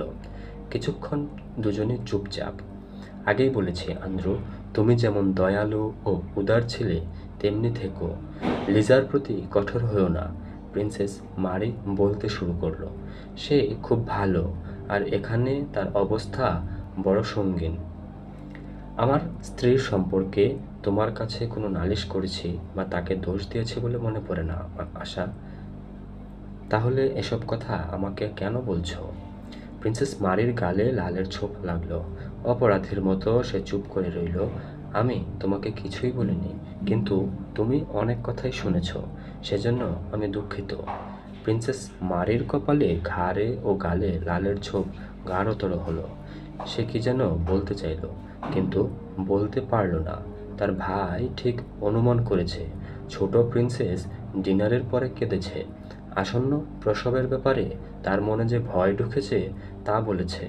নিজের ভাগ্য, শ্বশুর ও স্বামীর বিরুদ্ধে নালিশ জানিয়েছে। কাঁদতে কাঁদতে ঘুমিয়ে পড়েছে। বোনের জন্য প্রিন্স আন্দ্রু দুঃখ বোধ করল। একটা কথা জেনে রাখো মাসা, তোমার কোনো ব্যাপারে আমার স্ত্রীকে আমি বকতে পারি না, কখনো বকিনি, ভবিষ্যতেও বকবো না। তার সম্পর্কিত কোনো ব্যাপার নিয়ে নিজেকেও আমি দোষ করতে পারি না। যে অবস্থায় আমি থাকি না কেন এরকমই চলতে থাকবে। কিন্তু তুমি যদি আসল সত্য জানতে চাও, যদি জানতে চাও আমি কি সুখী, না। সে কি সুখী, না। কিন্তু কেন নয় তা আমি জানি না। বলতে বলতে ভাই উঠে বোনের কাছে গেল, নিচু হয়ে তার কপালে চুমু খেল। একটি চিন্তাক্লিষ্ট অনভ্যস্ত উজ্জ্বলতায় তার চোখ দুটি জ্বলজ্বল করতে লাগলো। কিন্তু তখন তার বোনের দৃষ্টি ছিল অন্যদিকে, ছিল খোলা দরজার পথে বাইরের অন্ধকারের দিকে। চলো ওর কাছে যাই, আমাকে তো বিদায় নিতেই হবে, অথবা তুমি গিয়ে ওর ঘুম ভাঙাও, আমি একটু পরেই যাচ্ছি। পেশকা, সে খানসামাকে ডাকলো, এদিকে এসো, এগুলি নিয়ে যাও, এগুলিকে আসনের উপর রাখো, আর এগুলি ডান দিকে। প্রিন্সেস মারি উঠে দরজার দিকে পা বাড়ালো, তারপর থেমে বলল, আন্দ্রু, তোমার যদি বিশ্বাস থাকতো তাহলে সেই ভালোবাসা তুমি ঈশ্বরের কাছে চাইতে পারতে যা তোমার নেই, আর তোমার সেই প্রার্থনা পূর্ণ হতো। কি জানি, হতে পারে। প্রিন্স আন্দ্রু বলল, তুমি যাও মাসা, আমি এখনই আসছি। বোনের ঘরের দিকে যাবার পথে মাদমোয়াজেল বুড়িয়ের সঙ্গে প্রিন্স আর দেখা হয়ে গেল। তার মুখে মিষ্টি হাসি। একই দিনে এই তৃতীয়বার নির্জন বারান্দায় মুখে সরল বিমুগ্ধ হাসি নিয়ে সে প্রিন্স আর সম্মুখীন হলো। যে কারণেই হোক মুখ লাল করে চোখ নামিয়ে সে বলল, ওহো, আমি ভেবেছিলাম আপনি আপনার ঘরেই আছেন। প্রিন্স আন্দ্রু কঠোর দৃষ্টিতে তার দিকে তাকালো। মুখে ফুটে উঠল ক্রোধের আভাস। কোনো কথা না বলে মেয়েটির চোখের বদলে সে তার কপাল ও চুলের দিকে এমন ঘৃণভাবে তাকালো যে ফরাসিনী মুখ লাল করে কোনো কথা না বলেই সেখান থেকে চলে গেল। প্রিন্স আন্দ্রু বোনের ঘরে পৌঁছে খোলা দরজা দিয়ে শুনতে পেল তার স্ত্রী ইতোমধ্যেই উঠে খুশি মনে অনর্গল কথা বলে চলেছে। যথারীতি ফরাসিতে সে কথা বলছে। মনে হলো দীর্ঘ সংযমের পরে সে বোধহয় হারানো সময়টুকুর ক্ষতিপূরণ করতে চাইছে। আরে না, কিন্তু ভাবো তো, বুড়ি কাউন্টেন্স জোভোভার মাথায় নকল চুল আর মুখ ভরা নকল দাঁত, যেন বুড়ো বয়সকে ফাঁকি দেবার চেষ্টা করছে। হা হা হা। মারি অন্য অনেকের সামনে স্ত্রীর মুখে কাউন্টেসের জোভোভা সম্পর্কে এই একই কথা এবং এই একই হাসি প্রিন্স আন্দ্রু অন্তত 5 বার শুনেছে। ধীরে পায়ে সে ঘরে ঢুকল। গোলগাল গোলাপি ছোট প্রিন্সেস সেলাইটা হাতে নিয়ে একটা আরাম কেদারায় বসে অনর্গল বলে যাচ্ছে বহুবার বলা পিটার্সবুর্গের স্মৃতিকথা। প্রিন্স আন্দ্রু কাছে গিয়ে তার মাথায় হাত বুলিয়ে পথের ক্লান্তি কেটে গেছে কিনা জানতে চাইল। কথার জবাব দিয়ে ছোট প্রিন্সেস আবার কিচিরমিচির শুরু করে দিল। 6 ঘোড়ার গাড়িটা ফটকে দাঁড়িয়ে আছে। হেমন্তের রাত এত অন্ধকার যে কোচোয়ান গাড়ির দণ্ডটা পর্যন্ত দেখতে পাচ্ছে না। লণ্ঠন হাতে চাকররা ছোটাছুটি করছে। মস্ত বড় বাড়িটার উঁচু জানালা দিয়ে আলো ঠিকরে পড়ছে। বাড়ির ভূমিদাসরা হলঘরে ভিড় করছে। তরুণ প্রিন্সকে বিদায় সম্ভাষণ জানাতে অপেক্ষা করে আছে। বাড়ির লোকজনরা সব জমায়েত হয়েছে অভ্যর্থনা ঘরে। মাইকেল আইভানভিচ, মাদমোয়াজেল বুড়িয়ে, প্রিন্সেস মারি ও ছোট প্রিন্সেস। প্রিন্স আন্দ্রুর ডাক পড়েছে তার বাবার পড়ার ঘরে, কারণ বাবা তাকে আলাদা করে বিদায় দিতে ইচ্ছুক। সকলেই তাদের দুজনের জন্য অপেক্ষা করছে। প্রিন্স আন্দ্রু যখন পড়ার ঘরে ঢুকলো, বুড়ো মানুষটি তখন তার বুড়ো বয়সের চশমা জোড়া ও সাদা ড্রেসিং গাউন পরে লেখার টেবিলেও বসেছিল। এই পোশাকে একমাত্র ছেলে ছাড়া আর কারো সঙ্গে সে দেখা করে না। চারদিকে তাকিয়ে শোধালো, যাচ্ছ? আবার লিখতে শুরু করলো। আপনার কাছ থেকে বিদায় নিতে এসেছি। এইখানে চুমু খাও। সে নিজের গালটা দেখালো। ধন্যবাদ, ধন্যবাদ। ধন্যবাদ দিচ্ছেন কেন? গয়ঙ্গচ্ছ না করার জন্য, আর নারীর আঁচল ধরে ঝুলে না থাকার জন্য। সকলের আগে কর্তব্য। ধন্যবাদ, ধন্যবাদ। আবার লিখতে শুরু করলো। তার পাখির কলম খসখস করে চলতে লাগলো। তোমার যদি কিছু বলার থাকে তো বলে ফেলো। এ দুটো জিনিস একসঙ্গে চলতে পারে। সে আরও বলল, আমার স্ত্রীর ব্যাপারে এভাবে তাকে আপনার হাতে রেখে যাচ্ছি বলে আমি লজ্জিত। কেন বাজে বকছো? কি চাও তাই বলো। তার প্রসবের সময় হলে তাকে মস্কোতে কোনো ধাত্রীবিদ্যা বিশারদ ডাক্তারের কাছে পাঠিয়ে দেবেন। ততদিন সে এখানেই থাকবে। বুড়ো প্রিন্স লেখা থামিয়ে কড়া চোখে এমনভাবে ছেলের দিকে তাকালো যেন তার কথাগুলি বুঝতে পারেনি। কিছুটা বিচলিত হয়ে প্রিন্স আন্দ্রু বলল, প্রকৃতি তার কাজ না করলে কেউ কিছু করতে পারে না, তা আমি জানি। আমি জানি যে লক্ষ জনের মধ্যে মাত্র একজনের বেলায় গোলমাল হতে পারে, কিন্তু একটাও ওরও ইচ্ছা, আমারও ইচ্ছা। সকলে ওকে নানান কথা বলছে, ওরও একটা স্বপ্ন আছে, আর ভয়ও পাচ্ছে। লেখা শেষ করে প্রিন্স বলল, তাই করব। সশব্দে একটা দীর্ঘ নিঃশ্বাস ফেলল। তারপর হঠাৎ ছেলের দিকে ঘুরে হাসতে লাগলো। খুব বাজে ব্যাপার, তাই না? কি বাজে বাবা? এই বউ? সংক্ষেপে অর্থপূর্ণ বুড়ো প্রিন্সেস বলল। বুঝতে পারছি না, প্রিন্স আন্দ্রু বলল। তা বটে, কিছু করার নেই বাপু, প্রিন্স বলল। ওরা সবাই এক। বিয়ে তো আর ফেরত দেওয়া যায় না। ভয় পেও না, কাউকে বলবো না। কিন্তু তুমি নিজে তো বোঝো। ছোট গাঢ় কঠিন আঙুল দিয়ে ছেলের হাতটা চেপে ধরে নাড়া দিয়ে তীক্ষ্ণ দৃষ্টিতে সে সোজা তার চোখের দিকে তাকালো। তারপর আবার সেই আড়ষ্ট হাসি হাসতে লাগলো।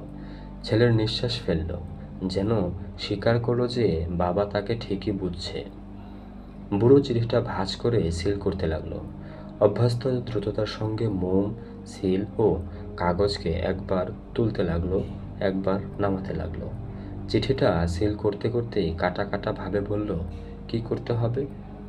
সে তো ছেলে মানুষ, সব কিছু আমিই করব, কোনো চিন্তা করো না।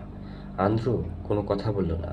বাবা যে তার কথা বুঝতে পেরেছে তাতে সে খুশি হয়েছে, আবার অখুশিও বটে। বুড়ো মানুষটি উঠে দাঁড়িয়ে চিঠিটা ছেলের হাতে দিল। বলল, শোনো।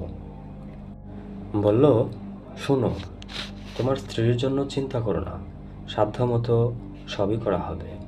এখন শোনো, এই চিঠিটা মাইকেল ইলারিয়নভিচকে দিও। তাকে লিখে দিলাম সে যেন তোমাকে যথাস্থানে বসিয়ে কাজে লাগায়, দীর্ঘকাল অ্যাডজুট্যান্ট করে না রাখে। সেটা খুব বাজে চাকরি। তাকে বলল, তার কথা আমার মনে আছে, আমি পছন্দ করি। সে তোমাকে কিভাবে গ্রহণ করে সেটা আমাকে লিখে জানিও। যদি ভালো ব্যবহার করে, কাজ করো।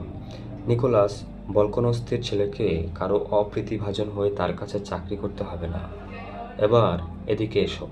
সে এত তাড়াতাড়ি কথা বলছিল যে অর্ধেক কথাই শেষ হচ্ছিল না, কিন্তু ছেলে তার মুখে এই ধরনের কথা শুনে তা বুঝতে অভ্যস্ত। বুড়ো ছেলেকে ডেস্কের কাছে নিয়ে গেল, ডলাটা তুলল, একটা দেরাজ টেনে বের করলো এবং মোটা মোটা বড় বড় ঘন হাতের লেখায় ভরা একখানা খাতা তুলে দিল। আমি হয়তো তোমার আগেই মারা যাব, কাজেই মনে রেখো যে এগুলি আমার স্মৃতিকথা। আমার মৃত্যুর পরে এগুলি সম্রাটের হাতে দিও। আর এই একখানা লোমবার্ড বন্ড কোম্পানির কাগজ ও একটা চিঠি, সুদূর সুবরবধের যুদ্ধের ইতিহাস যে লিখবে, এই সম্মান দক্ষিণাটা তারই প্রাপ্য হবে। এটাকে একাডেমিতে পাঠিয়ে দিও। আর এতে কিছু টুকরো টুকরো লেখা রইল, আমি মরে যাবার পরে তুমি পড়ো, সেগুলো তোমার কাজে লাগবে। বাবা যে আরও দীর্ঘকাল বেঁচে থাকবে এ কথাটা আন্দ্রু বলল না। তার মনে হলো কথাটা বলাটা ঠিক হবে না। এসবই আমি করব বাবা, সে বলল। বাস, এবার তাহলে বিদায়। চুমু খাবার জন্য ছেলের দিকে হাতটা বাড়িয়ে দিয়ে প্রিন্স তাকে আলিঙ্গন করল। একটা কথা মনে রেখো প্রিন্স আন্দ্রু, ওরা যদি তোমাকে মেরে ফেলে তাহলে তোমার এই বুড়ো বাবা মনে আঘাত পাবে। অপ্রত্যাশিতভাবে একটু থেমে তারপরে খুঁতখুঁতে মেজাজে চিৎকার করে বলে উঠল, কিন্তু যদি শুনি যে নিকোলাস বলকনস্কের ছেলের উপযুক্ত আচরণ তুমি করনি, তাহলে আমি লজ্জা বোধ করব। ছেলে হেসে বলল, এই কথাটা আমাকে না বললেও পারতেন বাবা।